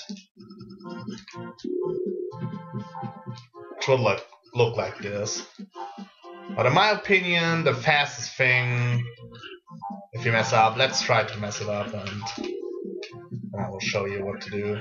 Say you missed the flutter, oh, I can't get up there. You just grab this first flower, get on the second flower, and then you do like this maybe. But yeah, basically jump on the second flower here. So one more time real quick. I will show you that even if you don't have any eggs, like with my strat that I showed you yesterday, if you want to keep the egg for the ending bit.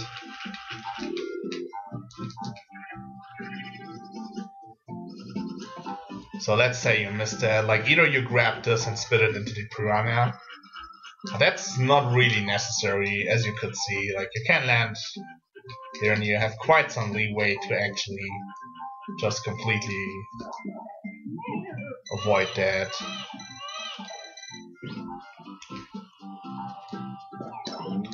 Yeah.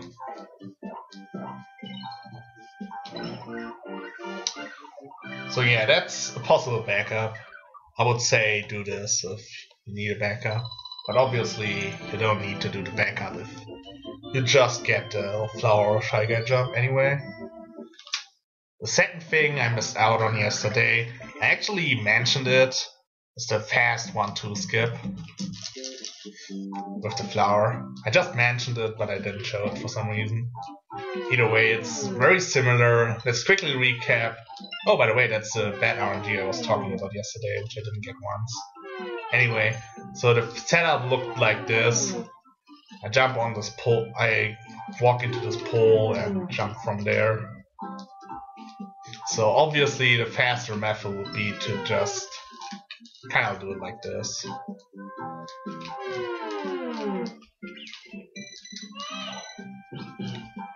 I always do the setup, so I'm not used to this, but yeah, as you could see, it's possible to do without the setup. So one more time.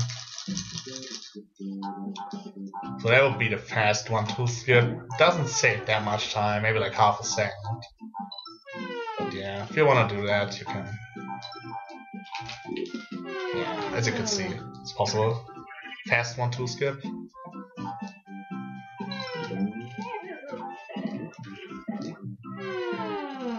There really isn't anything that I think I missed out on talking about in 1.3. I think I covered like most of the things that can go wrong. But in 1.4, I was talking a lot about the pot shot, the off-screen pot shot. But I actually forgot to mention what to do if you miss it, which can certainly happen since it's a quite difficult shot. So I want to spend a little bit of time on that one before we move on to the next level.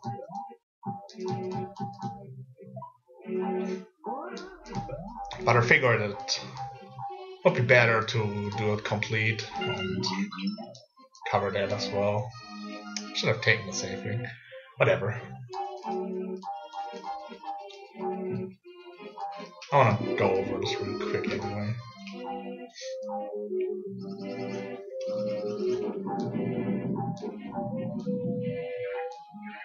So yeah, this is the spot where you want to do the pot shot, off-screen pot shot, just to remind you what I mean.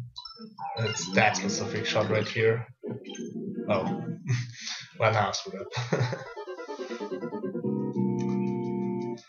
But yeah, obviously if you miss that shot, you have to do some kind of backup. So what you can do is either you just push the pot, like that's what most people do, and it's like the least amount of thought putting into it. But if you have the X, specifically 2X or more, you can technically shoot the pot again. It won't break instantly, but it's faster to shoot the pot instead of just pushing it only. I'll show it to you in a second. I will miss the shot. Come on. I will miss the shot on purpose. Say like that. And you can, if you do it right, you can shoot the pot maybe and push it. Instead of just pushing it, you can maybe already shoot it once. I don't know.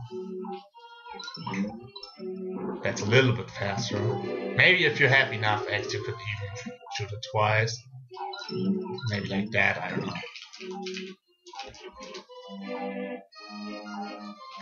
Something like that. I'll try one more time.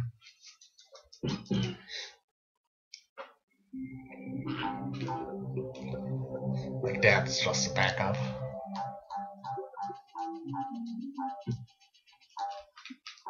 Completely forgot about to talk about that yesterday. Just covered how to do it, and yeah, did not mention it can go wrong. Like, not really. Yeah, this is what can happen as well. Stuff like that. So you can shoot it if you miss it. If you have enough eggs. Remember that you want to go into this fight with at least 1 egg. Let me actually do it with just 1 egg. Maybe grab the save ring as well.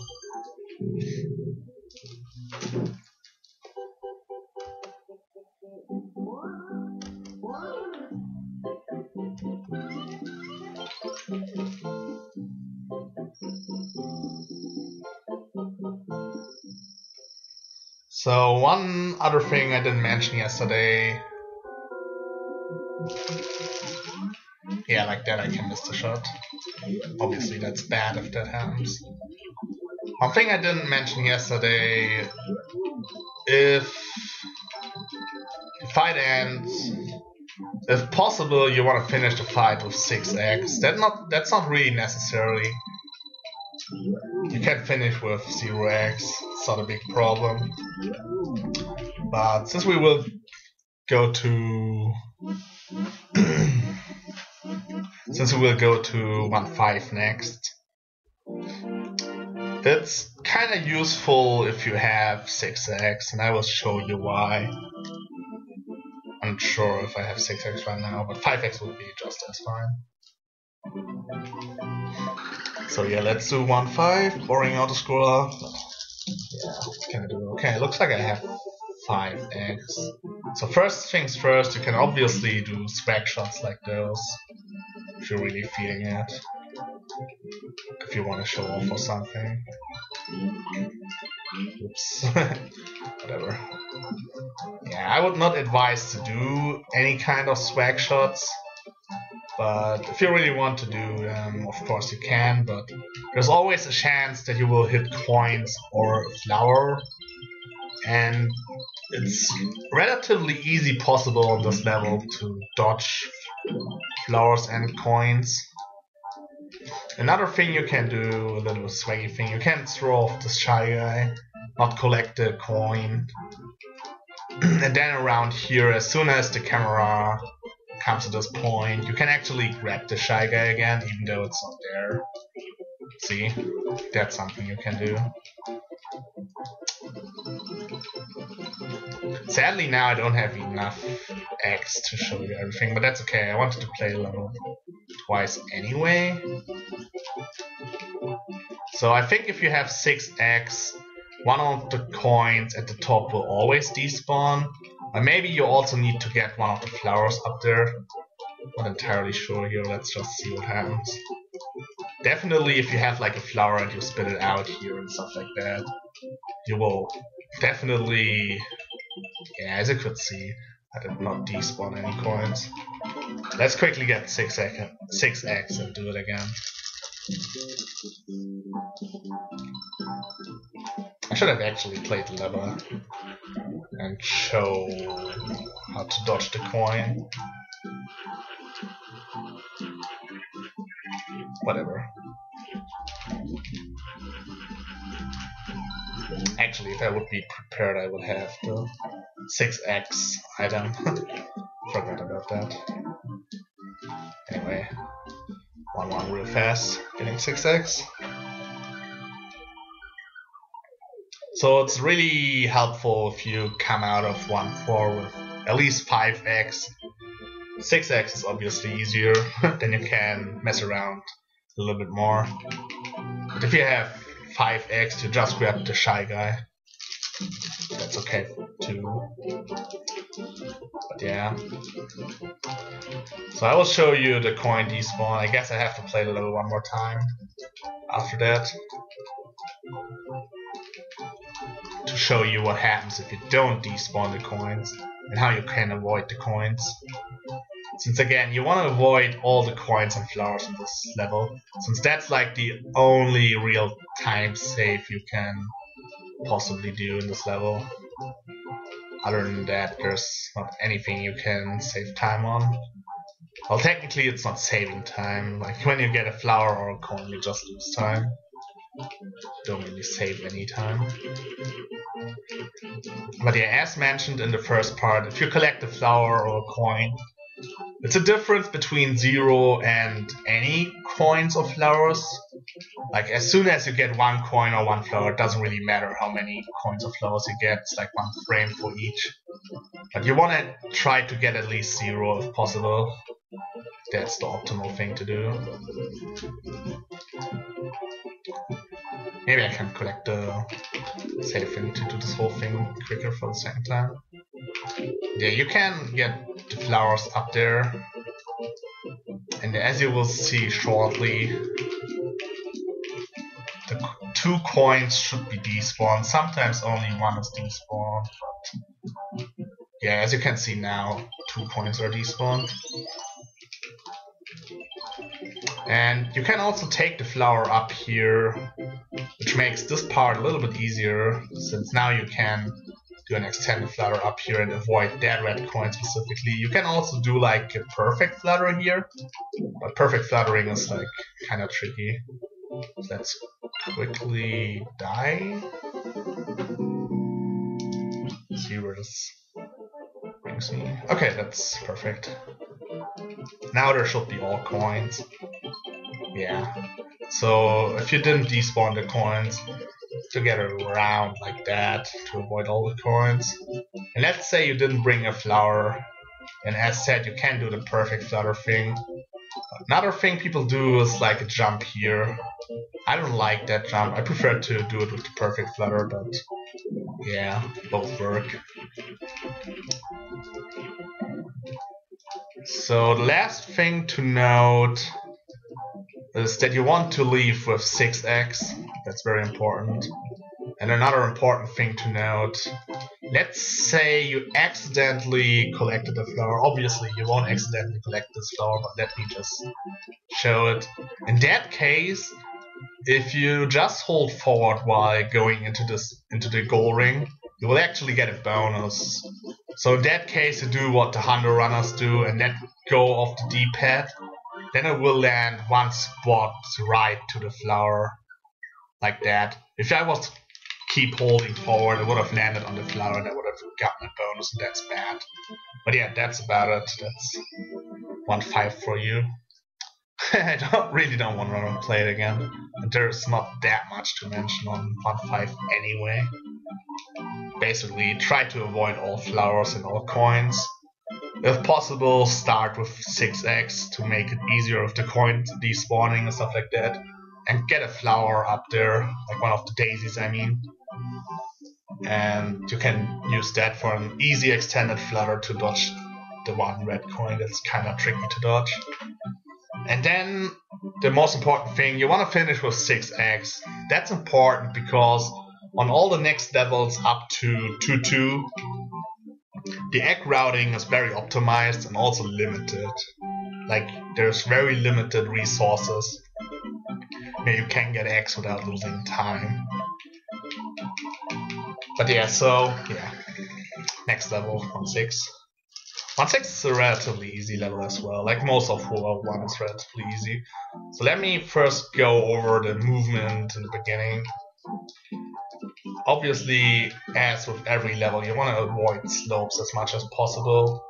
That's the reason why you also want to jump onto the still shy guy, since that makes it a little bit easier to avoid this whole slope here, like completely. Come on, respawn. And then I jump from here onto there. Some people also jump on the second still shy guy, like that. But I personally prefer to jump from here directly onto this bridge platform. And then you can go for the perfect jump, of course. Not perfect jump, I mean pipe jump.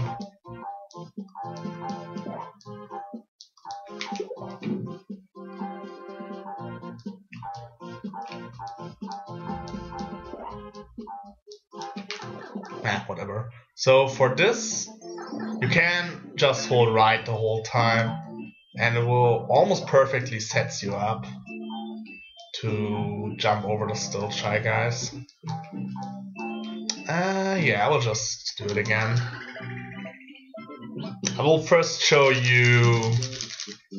Right, I have to go to the next slide as well. When you just keep holding right, as soon as you land, all you need to do is a big jump. That's really all you need to do. As soon as you come down here, just a big jump. And it will work every time. That's like the easy way to do it. It's a little bit slower than the fast way.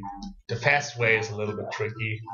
And it only saves a very limited amount of time. Let me do the easy way one more time. Big jump. And just like that. Really easy. In the fast way, you do a little wiggle left-right to build up some momentum again, because you stopped kissing the wall, so you can already build up some momentum. Let me show you how this one looks. Left, right. Yeah, as you can see, this is a little bit faster. We'll do it one more time.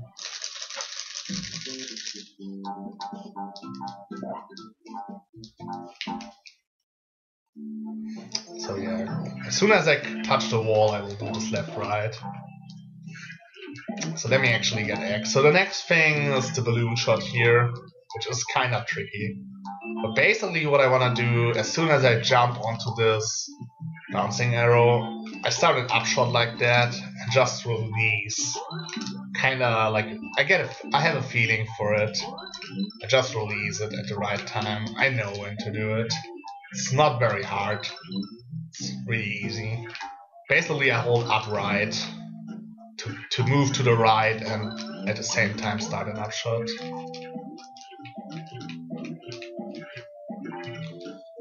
So yeah, that's what you do.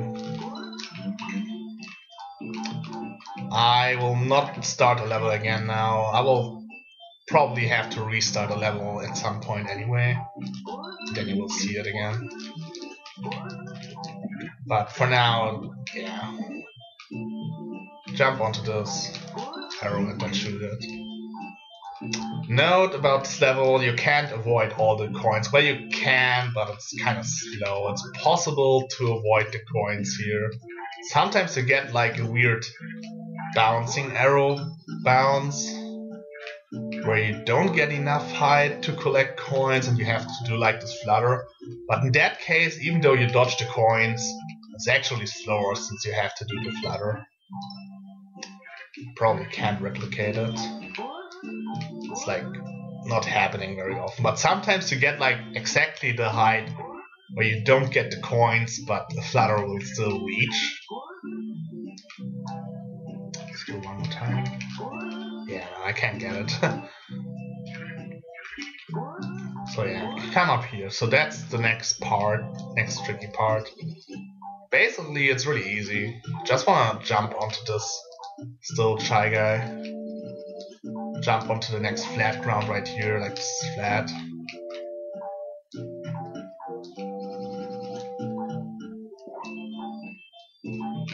This one is flat as well, flat ground.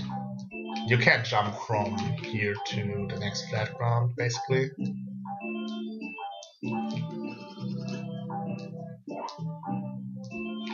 And here you want to jump over the first lantern guy, and at the same time tonguing the second one. Whoops. Here one more time. Like that. That's what you want to do. Oops. That's not what's supposed to happen. So yeah, jump here, grab the second guy and jump up here. So yeah, now I have to reset the level. It's really not that hard.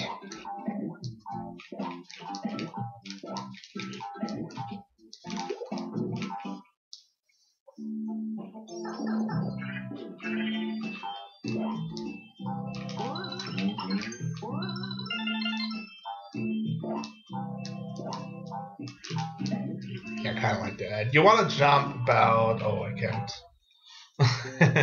Can't show it. But yeah, you have to get a feeling for it anyway, but sometimes, yeah, like now, you can see the little white things in the wall. Like they're really sticking out. Sometimes you get like those two. I don't know, they don't appear every time I think, but most of the time. And as soon as you reach the second one, you can jump. As the platform reaches the height of the second white thing, I don't know what to call it, like this white mark. Like right now it doesn't appear for some reason. As said, sometimes it appears, sometimes it doesn't. But if it appears, it's really easy to have a visual cue for it. If not, you kinda have to know when to jump. And don't worry, everyone messes this up sometimes, jumping too early. Like if you jump too early, which I didn't do this time, but if you jump too early, you will not reach the screen transition. But again, that's not too bad.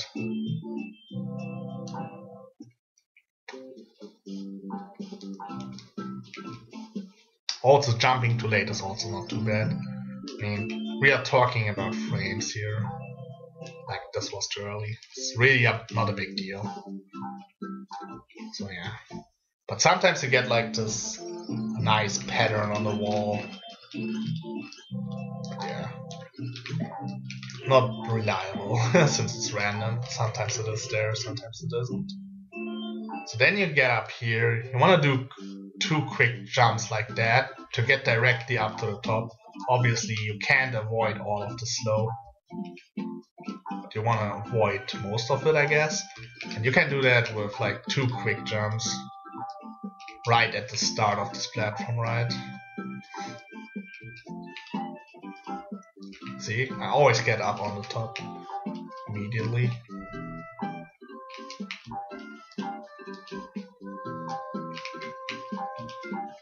Then you want to bounce on one of the stilt guys. I prefer the middle one. I actually don't know if you can bounce on any of those stilt guys.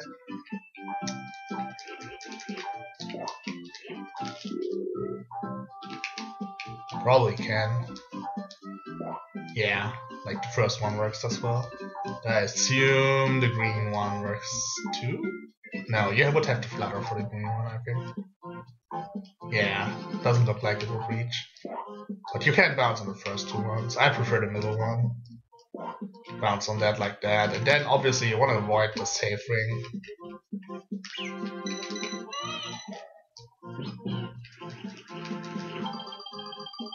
Not like that.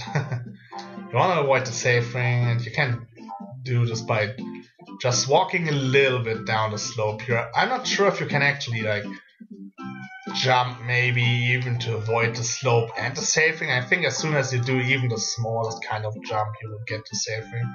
So I always just walk down here a little bit and jump about here, right about here. Let's go back one more time.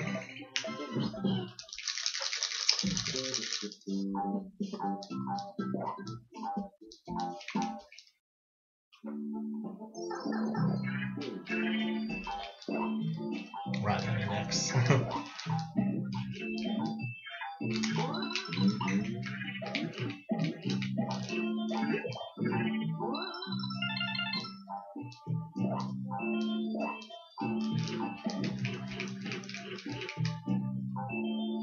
See, now I jumped early. That's not a big problem though.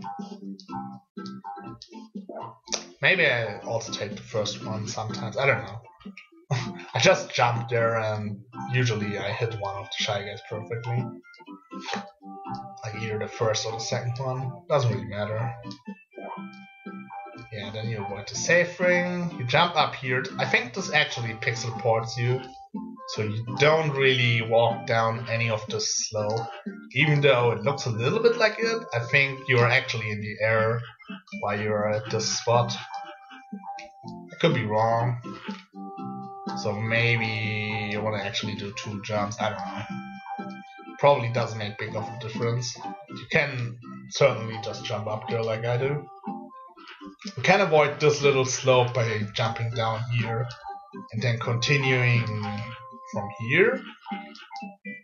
But you can also jump from here to here, like do a really fast jump. As soon as you land, you want to jump again, so you touch the slope as least as possible. But yeah, best thing to do is jump down there over the slope. You have to obviously land on this slope at some point, and the steeper a slope is, the more it slows you down. So in this slope, it's very important that you jump as fast as possible. If you get a perfect jump, you actually don't slow down at all, like that, as you could see. You don't slow down at all, but at the same time, the camera won't scroll if you get a perfect jump, which can be kinda confusing, at least if you're still relatively new. Bounce on those two shy guys.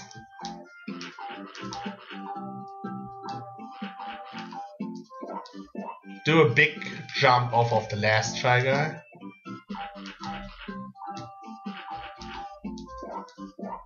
And then ground pound here.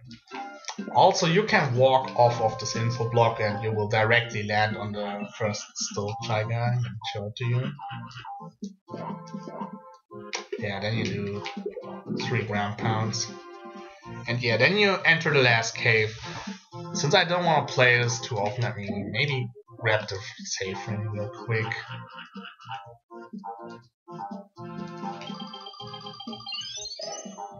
So I don't have to play the beginning every time.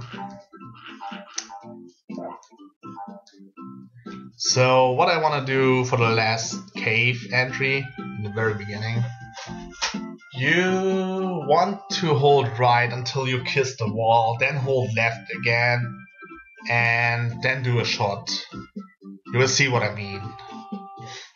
Hold right real quick, then left, right. That's really all it is.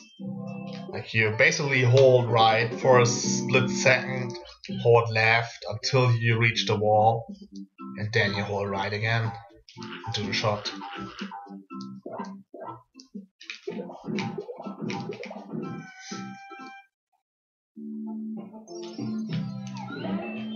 See, like it gets rid of the bad and the still shy guy, but that's okay. You only need 5x here. Like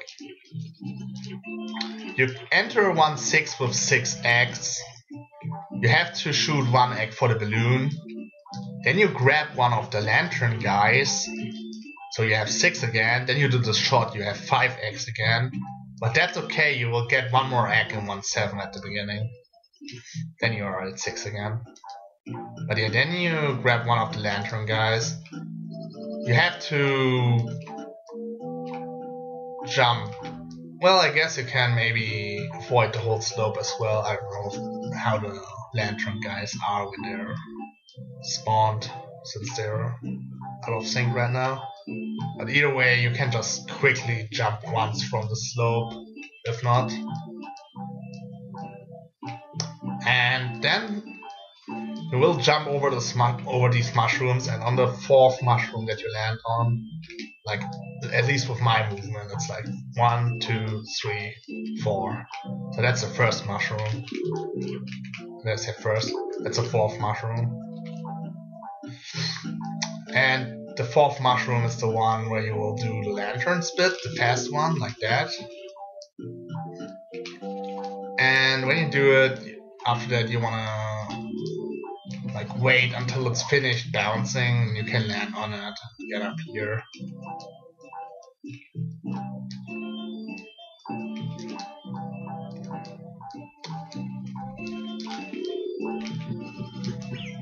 Yeah, now I was too fast.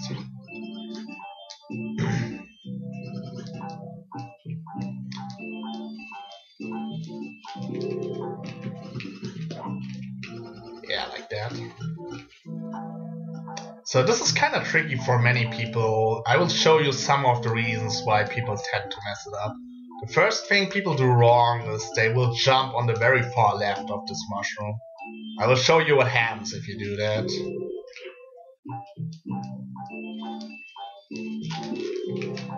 That's what happens.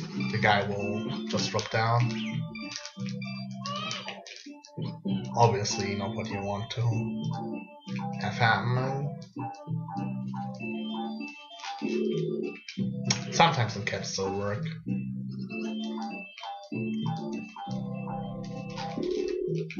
So yeah, that's one of the mistakes many people do. To avoid this, you want to jump from the right side if possible, like as far right as possible. And that's not even hard. You can just run a little bit there and like run a little bit over this, or just land directly on the right, whatever. Both work fine. But it's important that you spit from the right side, like if possible from the right side. That way, if you do the spit correctly, it will work. But there's a second mistake many people do, and that's spitting out way too late. I will show you what happens if you do that. See? Like then the lantern guy lands up there. That's obviously bad.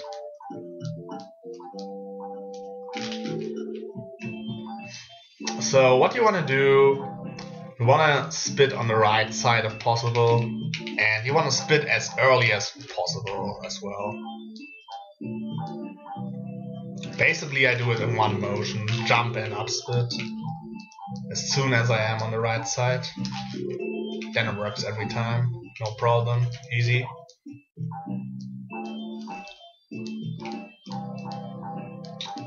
So yeah, then you do that. So the next thing, as soon as you actually bounce on that shy guy, lantern guy I mean, like I will show you, oops, that's not what I meant to show you.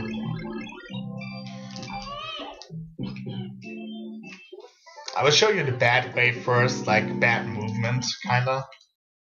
Then I will show you the fast way, how to do it quickly.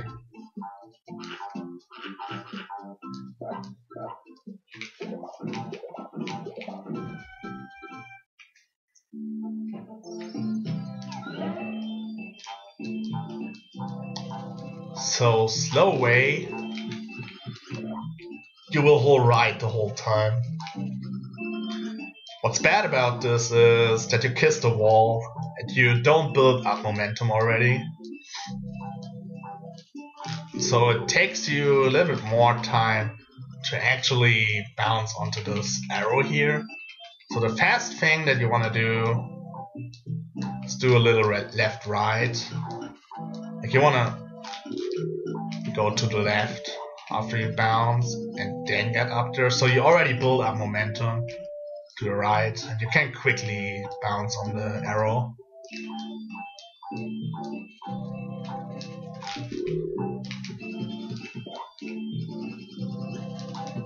See, like that's the fast way to do it.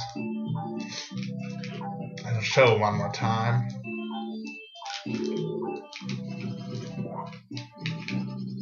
Yeah, like that.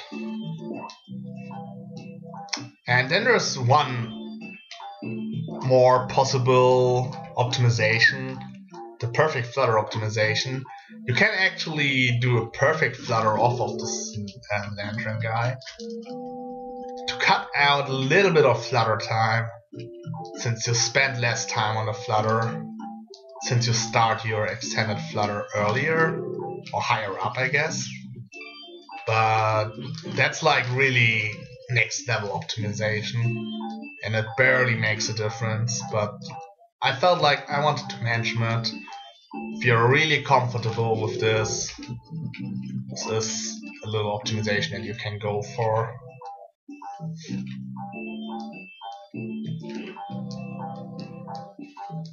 Pretty sure you can't tell the difference.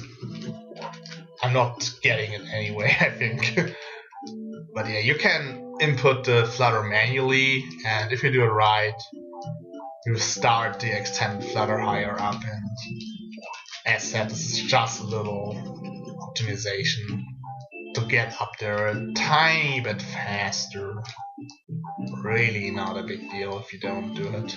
Like I don't do it, I just hold the button and get up there.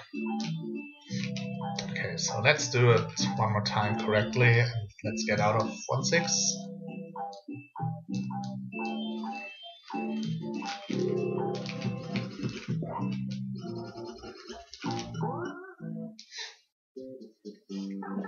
maybe let's do the whole level one more time. Finish this up.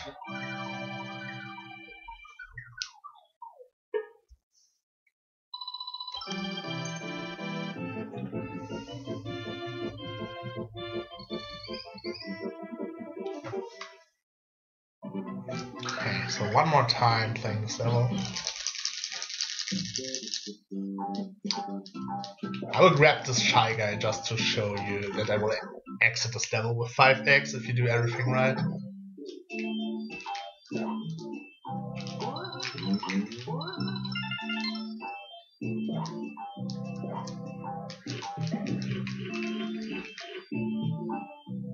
Nope.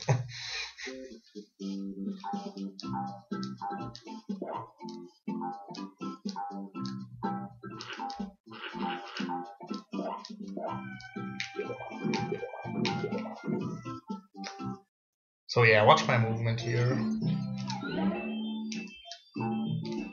So yeah, I think you can't jump onto the flat ground immediately. Probably not. Yeah, I don't think it's possible. So you have to jump on the slope at least once. So as always, if you have to jump on slopes, try to jump as fast. Oh, game over. Try to jump as fast as possible.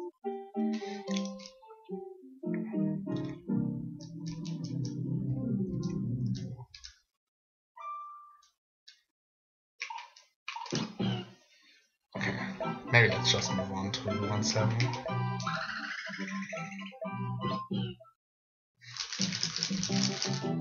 Note that I would normally have 5x now. So that's the reason why you want to grab the first melon bug here and eat it. You can ignore those two melon bugs. And you want to do jump from about here to here, like basically after the first melon bug, right in front of the second melon bug, like not counting this melon bug right here. And you can jump up here then, and you want to eat this first melon bug here. So let me do this. One motion.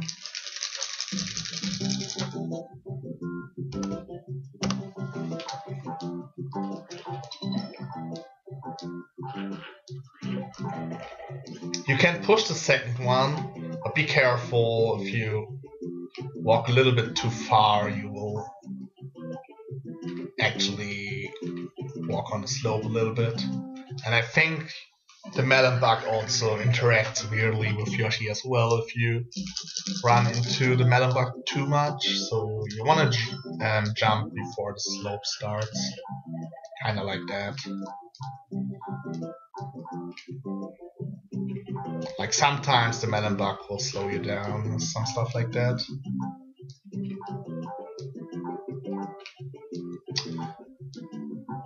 But yeah, for this section, it's like really easy. You can either do like a very, not a very, but a kind of precise jump to dodge all the taps and get on the foam part. Like that. See, like it's really not that hard. But what other people like to do, they split the melon bug into those taps and get rid of them that way. It works as well. Whatever you're most comfortable with. I like to just jump.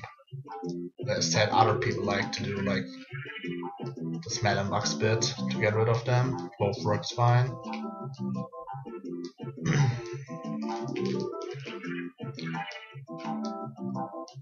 Obviously, you want to jump here, avoid this slope at all costs.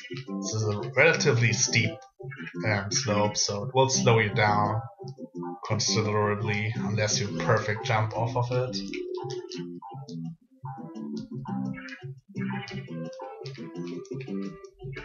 Coming into this part, you have to get a flower here. There's no way you can dodge this flower, I think. Like, sure, you could technically get a Shy Guy and get over this thing, But in that case, it's actually faster to just grab the left flower. Not a problem. And then you also have to do a little left-right here. I will show you what happens if you just hold right the whole time. I think the melon bug slowed down. In case you don't know, if you have an enemy in your mouth for, I think, 30 seconds, so half a minute, Yoshi will eat it automatically.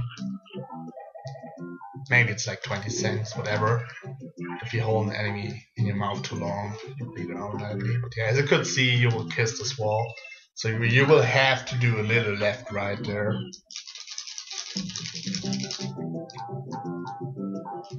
But that's not hard.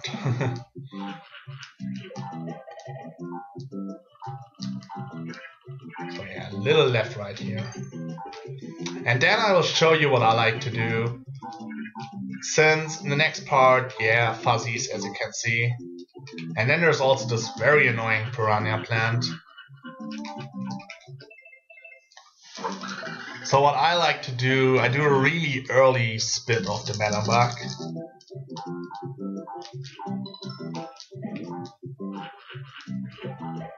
To get rid of potential fuzzies.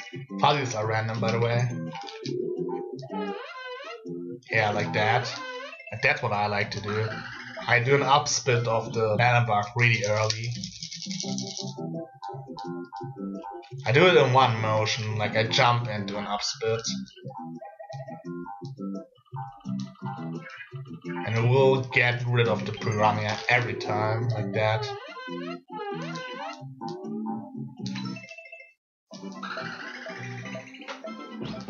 And yeah, fuzzies are random.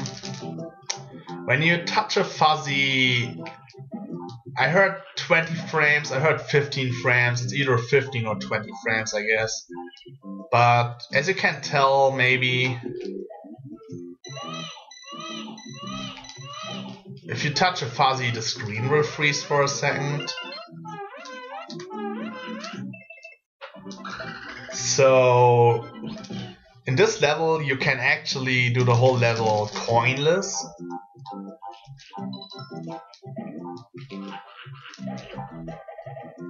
But sometimes you actually want to get the coins above the piranha. Let's say here's a fuzzy right there and you could jump over the fuzzy, but you have to get the coins instead. Usually that's what people do. You much rather take the coins instead of the fuzzy, even though one fuzzy is technically less time lost than collecting a coin. But once you are fuzzied, there are other reasons why it can be bad. Like you see, like now I got the coins, but I dodged all the fuzzies. Like that's not a big deal if you get the coins. I much rather get the coins than getting fuzzy, to be honest. And I think most Yoshers would agree on that with me. So yeah, the reason I do the upspit, maybe you could see it before, but I did like a forward spit, and sometimes if you do like a forward spit later, it will just go through the piranha, which is really annoying if it happens. I don't know why it happens or when exactly it happens, but it can happen and it's really annoying. Never happens with the upspit method. Yeah, you see, like it went right through it. It's super dumb.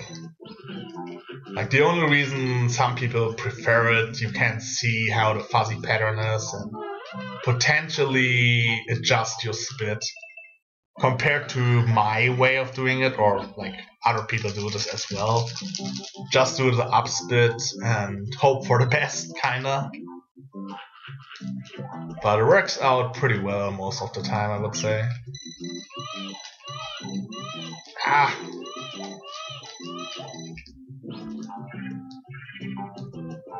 Yeah, just do an upspit here. And yeah, then you wanna get the melon bug again. After you spit it out and got rid of the piranha and everything, you wanna recollect the melon bug for later usage. It's helpful at the next section as well. So after you spit it out, whoa. After you spit it out, it will land somewhere here. And if you just walk down, you can tongue the melon bug again and use it in another part later. So let me try to show you that.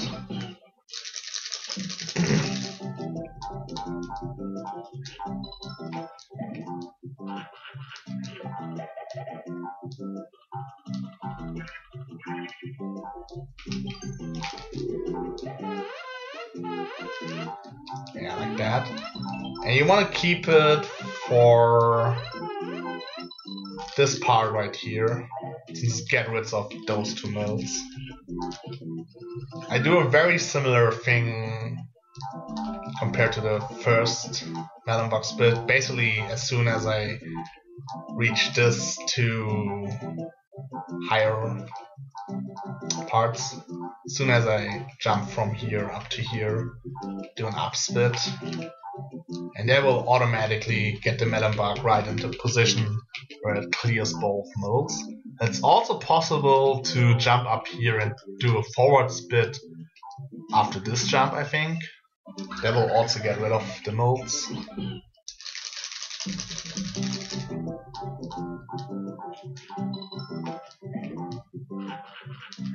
If I'm not mistaken. Like, that's another reason why I don't like this, by the way. Sometimes you will mess up the timing and the melon bug reaches you before you re-catch it, and that slows you down.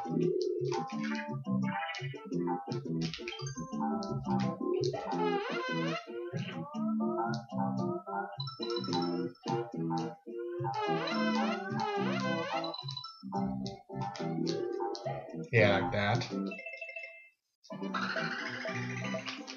As you could see, I spit out later, but I did a forward spit with the melon bug. And I got rid of the modes as well.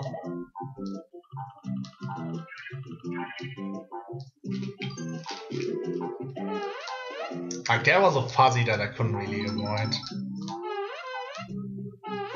Sometimes it just is like that. So yeah, why do all Yoshos hate fuzzies? Why do we hate fuzzies so much? Multiple reasons. For once, they are random. Random always sucks, I guess. And second reason, they slow you down for 15 frames, 20 frames, whatever. Like, they freeze the screen. They freeze the screen, sorry. But most importantly, the fuzzy effect changes the ground. As you can see, even though I'm holding forward the whole time, sometimes it slows me down. And it can get really bad where it will slow you down a lot of times if you get bad luck with the fuzzies. Like, the ground is like moving, and sometimes you get stuck there multiple times. So once you get fuzzy, people usually try to jump as much as possible. And the reason for that is simple. Since you're not on the ground, the moving ground can't affect you, and in the air you can't get slowed down anymore by the fuzzies.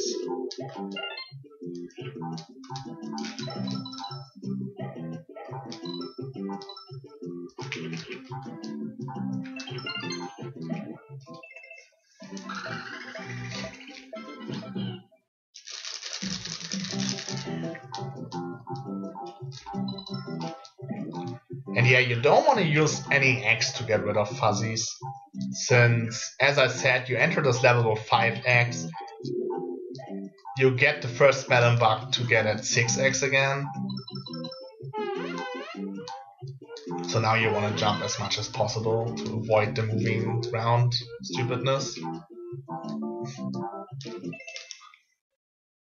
And yeah, you want to not use any X, since it's very useful to get out of 1.7 with 6X. And after the first melon bugs, there really isn't any spot where you can get X without slowing down.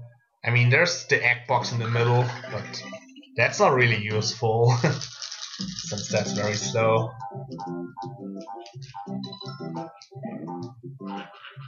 So yeah, you kinda have to hope for the best. That's the reason why everyone hates this level, since it's random. So let's say you get fuzzied. Something bad that can happen, like let's say you do this upspit here in the end and then you get stuck like that. As you could see, since I got stuck, I loaded the mills differently. And because of that, my melon bug that I spit didn't get rid of the mills.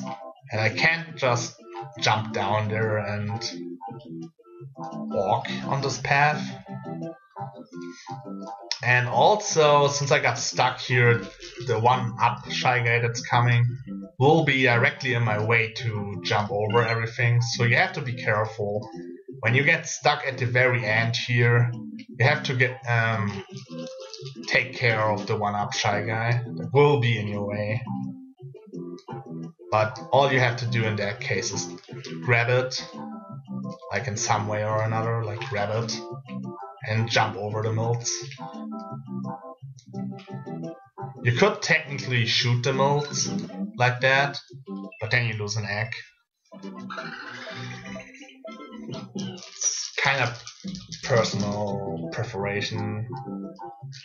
If you want to go into the next level with one egg less, that's scary. I wouldn't do it. I would just take the one-up guy. The bad thing about this is that you have to collect the coins. So let me try to show it what happens. Yeah, like that. Now you have to collect the coins. Even though it got rid of the mills, the one-up guy would have probably been on my way to jump down there. But that's another thing. So yeah, when you get stuck here, usually just grab the Shy Guy over the mills and then continue. But yeah, that's basically everything there is to say about 1.7. Not a hard level, but a stupid level because of the mills. I would actually say it's, after 1.6, probably the easiest level, but since it has fuzzies, it's really stupid. Let me try to replicate this. Getting stuck here one more time. Okay, I didn't get it. Yeah, whatever. So how many eggs do I have? 2. That's okay. For now, that's okay.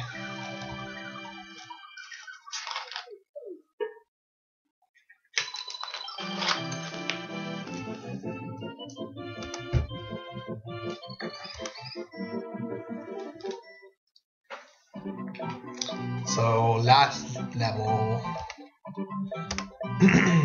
of today's stream, or this stream right now, on 8. Kind of tricky level, not the hardest one either. I would actually say that the first half of World 1 is harder than the second half. That's maybe just a personal thing. I think 1.6 is really easy, 1.7 is like super easy except for fuzzy stupidness. And to me personally, 1.8 is also really easy. That's like one hard thing in 1.8, but that's about it for me. So yeah, first room is really super easy. You want to do a big jump here, it pixel ports you up, so you don't have to worry about the slope at all. Pixel ports you up onto this spinning thing. Just jump from here. I jump from here to this part. You can probably do whatever jump you want, but I prefer to jump on this part and from that part onto the next spinning thing. Do one jump here just to make sure I don't die. So I can walk down here. Oops. Walk down here, jump here, here. I do one little jump here, then I land here, like kinda here. And from here I jump again, then do one tiny jump here. The jump that I do here is not even needed, I think. But I just do it anyway. Doesn't really make a difference, I think.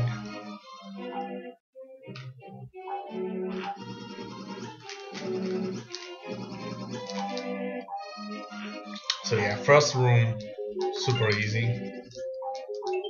Also, don't worry about collecting coins here. There are 2 forced coins at the end, so you can't avoid all the coins. So yeah, then you come up to this room. This room can be quite annoying in the beginning. You want to do like a shot where you shoot this fish really fast in the beginning. And then you have to jump from this part. And since you run from here to here, there's like a very short time to jump.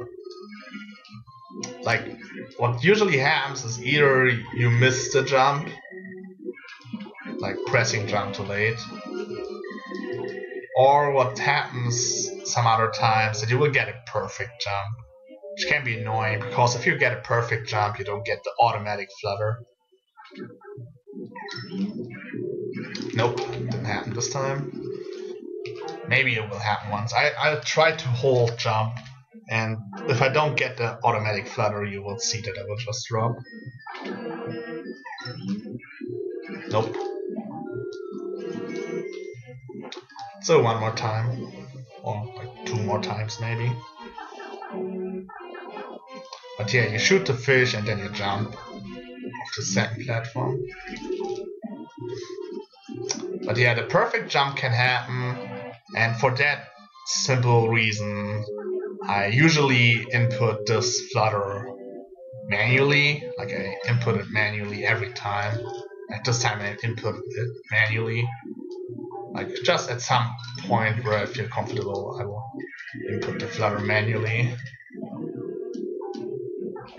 Just to make sure that the perfect jump can't screw me over if it happens. Let's try to get perfect jump one more time. Yep, now it happened. I didn't get my flutter, and as you could see, I don't reach over to this next platform. So I just input my flutter manually every time at this specific spot. I don't rely on the automatic flutter. Too unreliable. You want to grab this shy guy that's coming out of the pipe. I think you should actually have 6x at this point. Since you enter with 6x, you shoot the fish and then you grab the shy guy. So yeah, you should be at 6x leaving this room.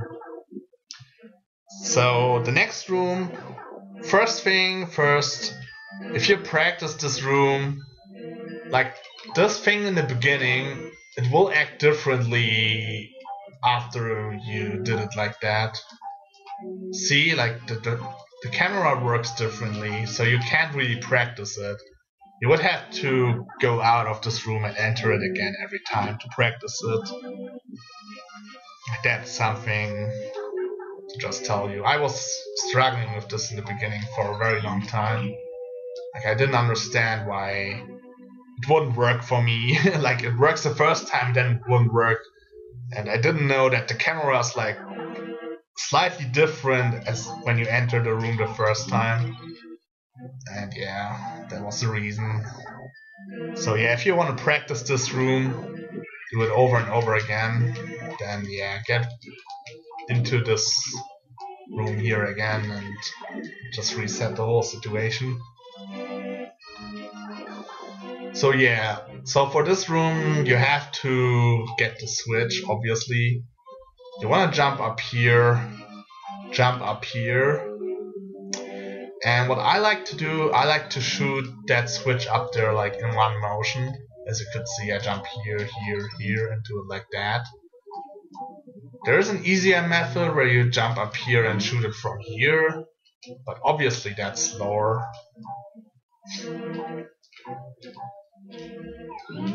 But that's like the easy method. And yeah, I like to do it in one motion like that. Again, it doesn't work because of the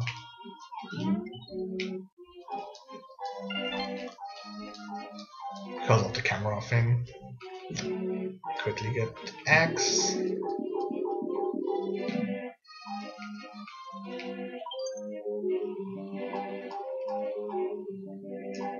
So I will show you what I do, my preferred method of doing it.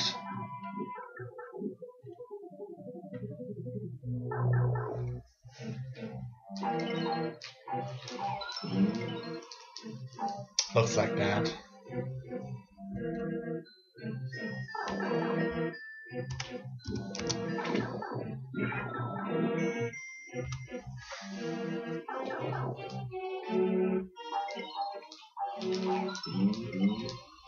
See.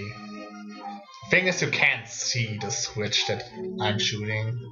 Like, I can't see the switch that I'm shooting. I just developed a feel for the shot that I do here. You have to develop a feel.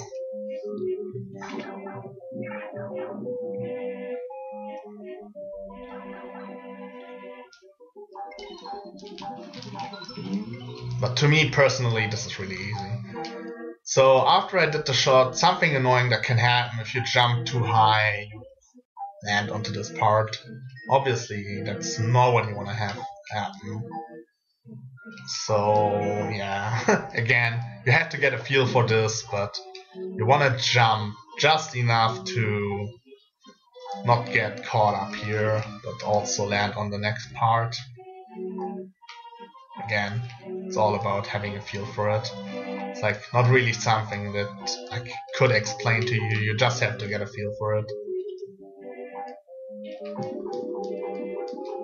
Practice makes perfect, but it's really easy once you get used to it and practice it a ton. So then another strat that some people like to do here, they get like an upshot ready, they jump up here and then they do like something like that. I actually never tried it, so bear with me if I don't get it. Since I really never tried it before. It's just something that I saw some people do, but I actually have no idea how it works. Yeah, I have no idea how this works. You should watch Cold or MT, I think they are doing this strat.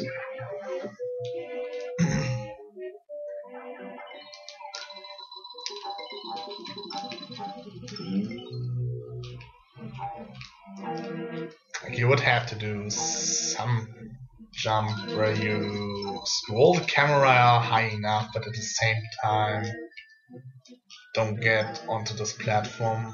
I don't really know how to do it. I mean, there has to be some way how to do it.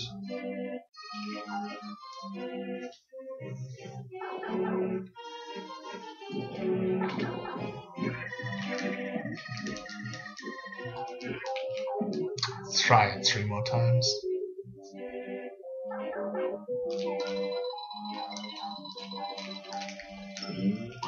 Nope.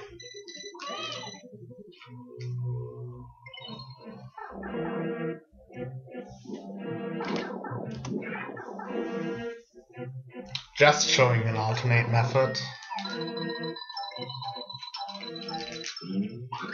Nope. Again, that's not the strat that I do, so I really don't know how to do it correctly.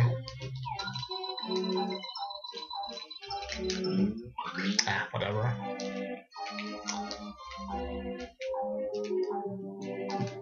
Let's quickly grab X again.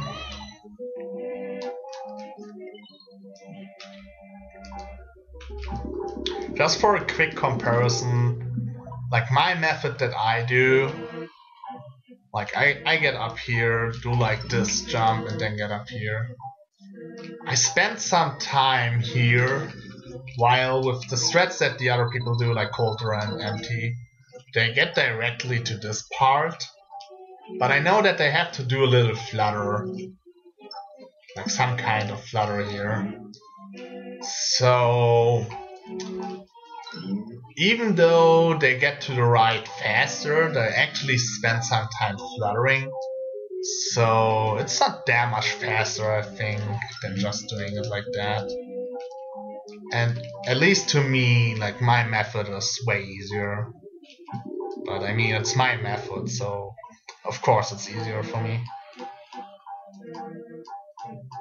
So yeah, I will show you how my strat looks like one more time. And then I will also show you the pot shot immediately after that. Since that's what's coming up next. Oops. That was unexpected. I let go of the shoot button a tiny bit too early. That's okay. So you can see it's not super easy. Actually, what happened this time, I think I did a perfect jump off of the screen platform, and because of that the camera was not scrolling. So that's something that can happen as well. You have to be careful with that. Usually it doesn't happen to me, but it happened this time. Good.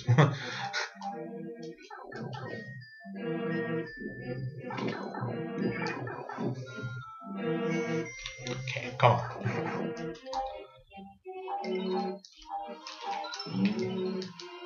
Yeah, and then you get up here. I do like this one motion shot, as you could see. Again, like one motion.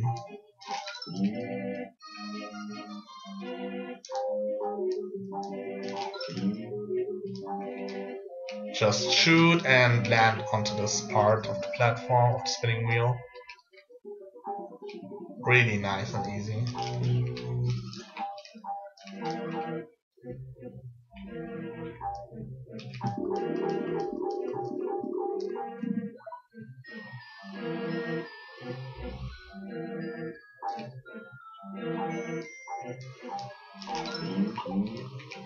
And then you can push the pot a little bit more until the key comes out.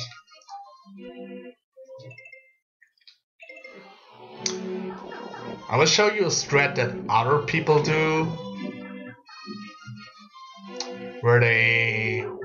Alright, actually, let me go a little bit into more detail on my strat. Damn it, I'm missing this shot up quite a lot right now.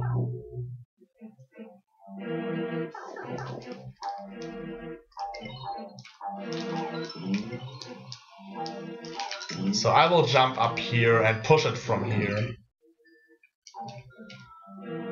Again. Do the shot and push it from here. What some other people like to do, I don't think it's faster, it's just preference, I think.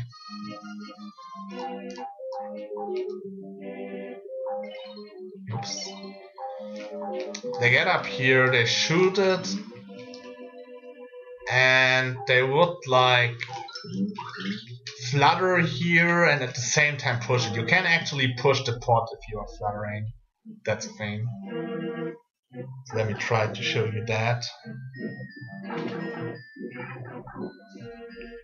But yeah, that's definitely a thing.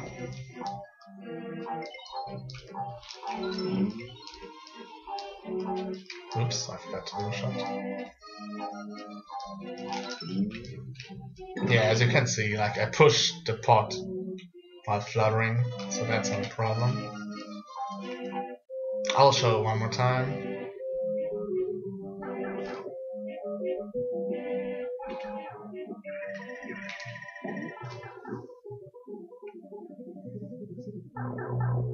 You can choose which strat you prefer.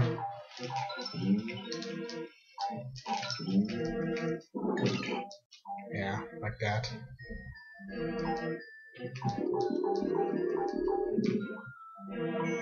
So one more time and then we will move on. I will show you my method one more time, since that's how I do it, and I think it's the easiest way.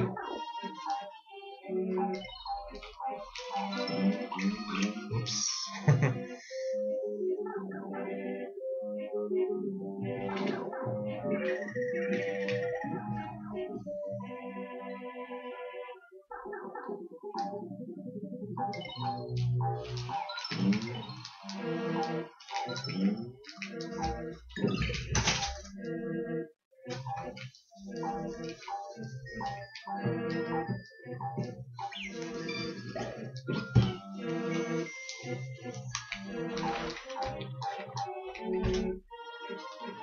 And then you come up to this part where you have to get down here. And this can be a little bit frustrating. Not frustrating, but a little bit annoying. Because like sometimes this will happen, like you can try to flutter like that,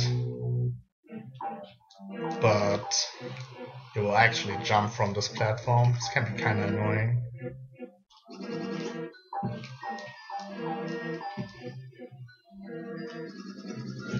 Or yeah, that's the second thing that can happen. You go down here and get stuck on this little platform right here. Those are the two things that can happen. So I looked into this today actually, and I found out a really easy way to prevent both from happening, to prevent this bullshit from happening. Like that's really annoying when that happens. And also a method to prevent getting stuck on this platform to happen. So what I do is like I want to flutter right about here before I actually touch this platform right here. Let me show it to you. And that will let me get onto this platform without getting stuck here. And also never really having to worry about jumping here, like from this platform, if I jump too early. So yeah, I used to try to time it like right after I leave this platform I will hold jump and ride, but I think in the future I will just hold jump after this platform already. Works every time, super easy. Obviously I will lose a little bit amount of time fluttering here already, but it's like really minor, and it gets rid of two problems, as said once, that you can potentially jump from this platform here. Yeah, I can't even replicate it right now. Yeah, like that. And yeah, as said, getting stuck on the red platform. Get rid of both of these potential mistakes. And it's really easy. So yeah, doing that will easily get you to the next part. And I think I should have 4x right now. Yeah, I should have 4x right now. So let me grab one more.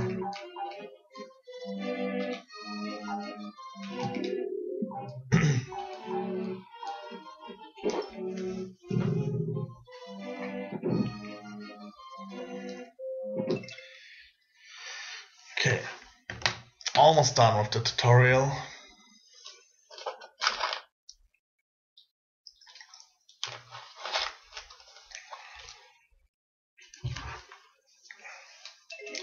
So for this part, there are many different methods.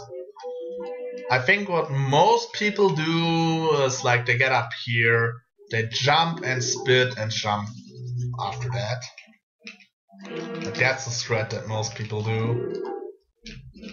It's not necessarily hard, but I would say it's easy to mess up because like you can either spit too early and then your jump won't make it up there, or you press spit too late and then you can't get up on the cookie.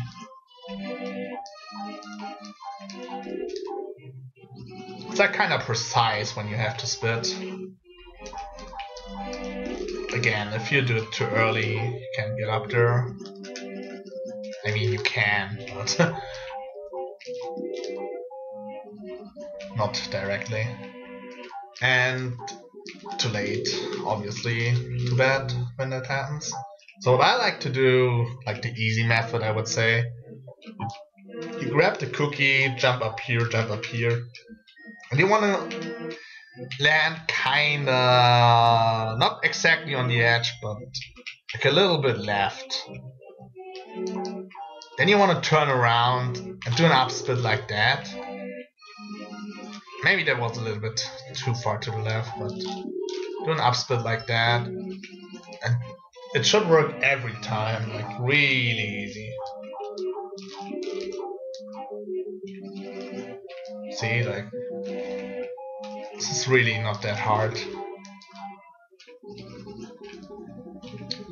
The reason why this kind of works better too is because the cookie is like spinning, and if you do it like that, the cookie will usually point downwards.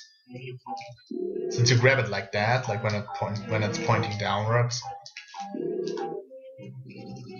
So it will get you down a little bit, while the way I do it, like I grab it now and I spit it up here, and when I jump on it, it's usually pointing upwards already.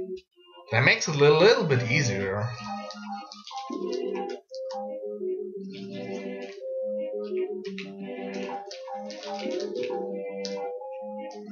Maybe it's a little bit slower, but in that case, I personally don't care about being a tiny bit slower.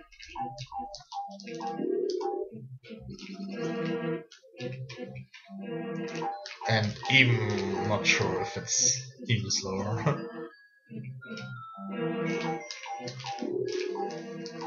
So yeah, pretty easy. Then you grab this one, just spit it out and get up there. Like this one is a lot easier.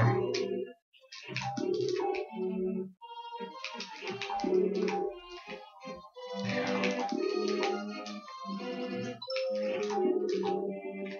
I like to do a little left-right here, just to make sure that I land on the platform every time.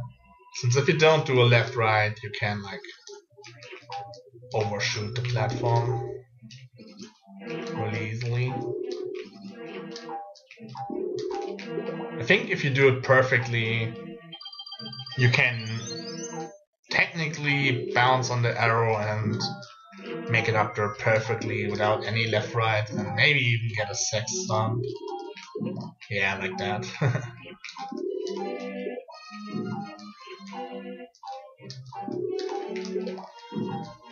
Definitely possible. So yeah, moving on.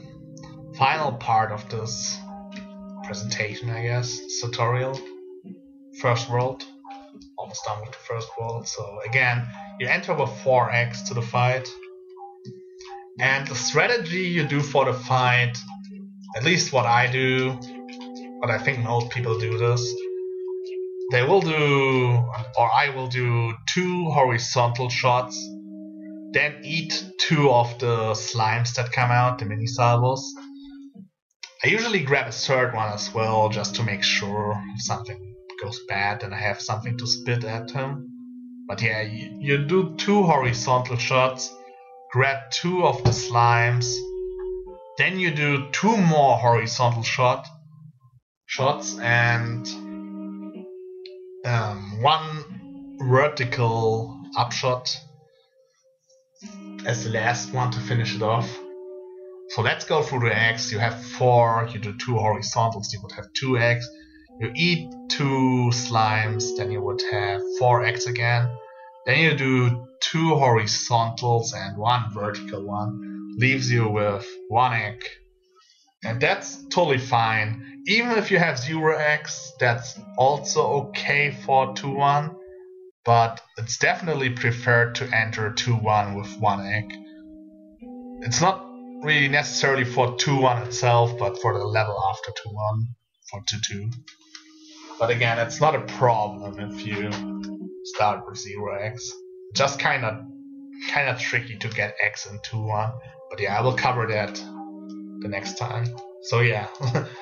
So yeah, again, 2 horizontals, eat 2 of the slimes, 2 horizontals again, and 1 upshot to finish it off. So that's what I will try to do. I will not do the last shot, since I tried to kill myself and show it again.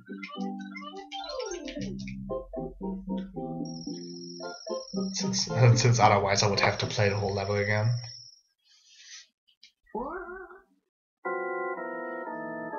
So yeah. has set 2 horizontals, jumping horizontals actually, like that. Eat 2 guys, grab a third, that's just for safety. Do 2 more. As you can see, he's almost dead. If I would have done the vertical shot right as he passes over me, he would have died. So he had 2 jumping horizontals, eat 2 guys. Maybe grab one of the slimes and keep it in your mouth. Like I like to do it. If I mess up something, I can spit the slime at the end. But yeah, not necessarily needed.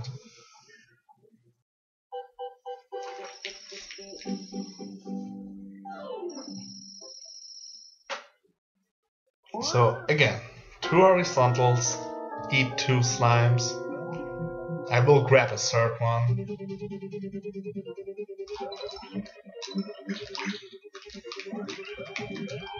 2 more. And now I will do the horizontal. Like either I will jump over him and do the horizontal, or I will wait until he comes over me and do the horizontal. I will just react to what happens. Since as you could tell, like sometimes when you do the horizontal shots, you do them kinda bad and you actually kill some of the slimes and you can't grab them in time. And the pattern for the boss will be a little bit off. That's kinda unfortunate if it happens.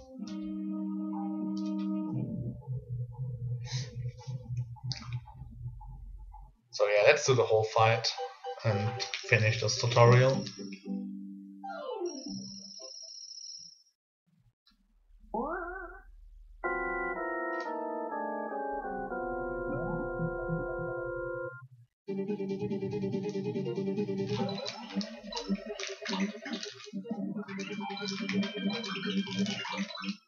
So yeah, as you could see, easy every time.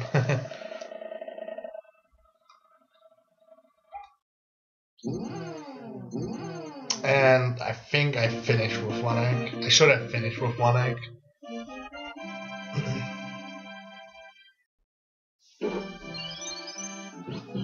Yeah, see, I had 1 egg.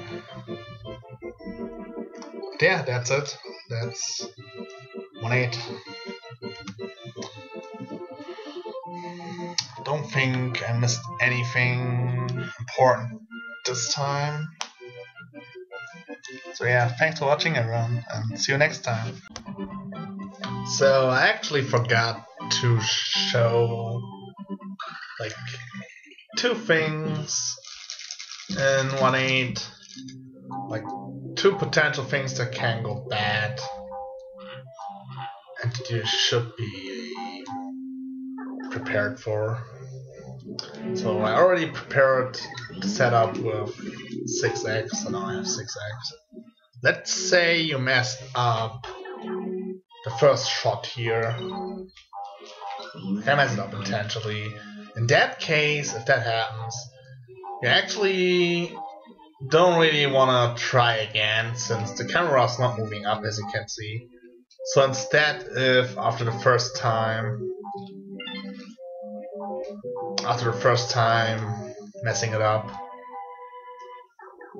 you see that you messed it up,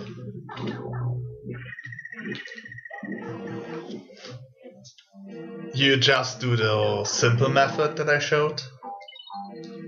Let's say you messed it up, then you go up here and do the simple method. That's the first thing I wanted to show that I forgot to mention.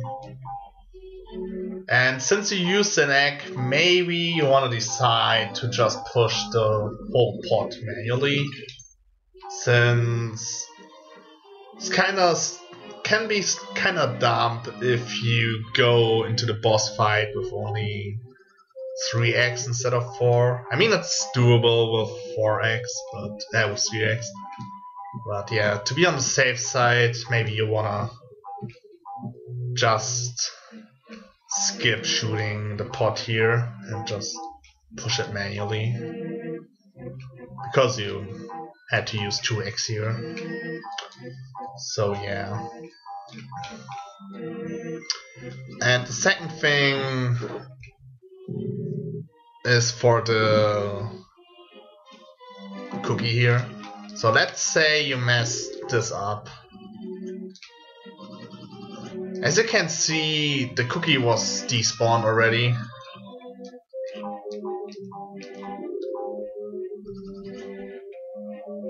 It's always despawned.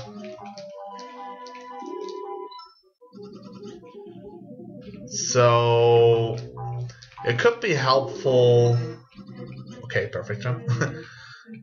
It could maybe be helpful when you see it probably won't work. Maybe if you quickly go to the left again. Like right now I see, oh, it won't work. You go to the left, so that way the cookie can't despawn.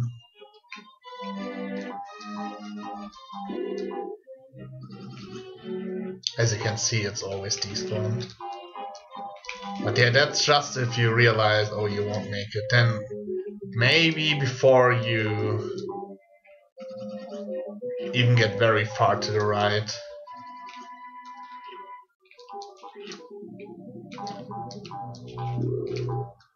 you already go back to the left.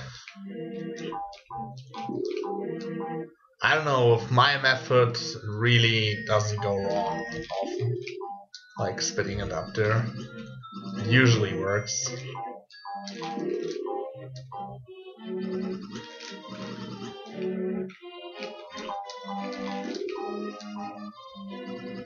It didn't work because I was like tonguing it now, but it was still facing to the right instead of down. But usually when you come out of the door and you go to the cookie immediately, it's like hanging somewhere here. And it will usually be like that, like it will point down, so after that it will point upwards. But let's say you do this method and you realize, oh, that won't cut it. Maybe you can react fast enough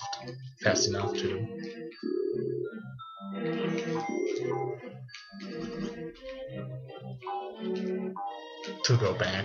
Otherwise, yeah, it's not too bad if it's already despawned and you see, okay, it's despawned, then you have to go back.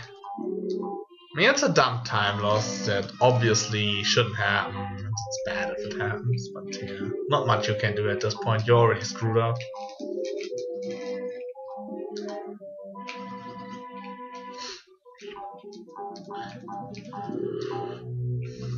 Yeah, that's really all I wanted to say here.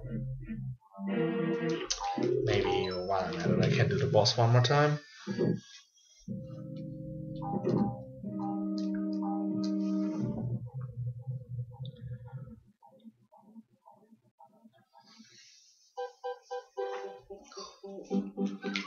So yeah, 2 horizontals, eat 2 guys. If possible, maybe grab a 3rd slime for safety. I mean, I could try to show what happens if one of the shots, of the 5 shots you do, misses and I need the slime. Maybe I can get it intentionally, I don't know.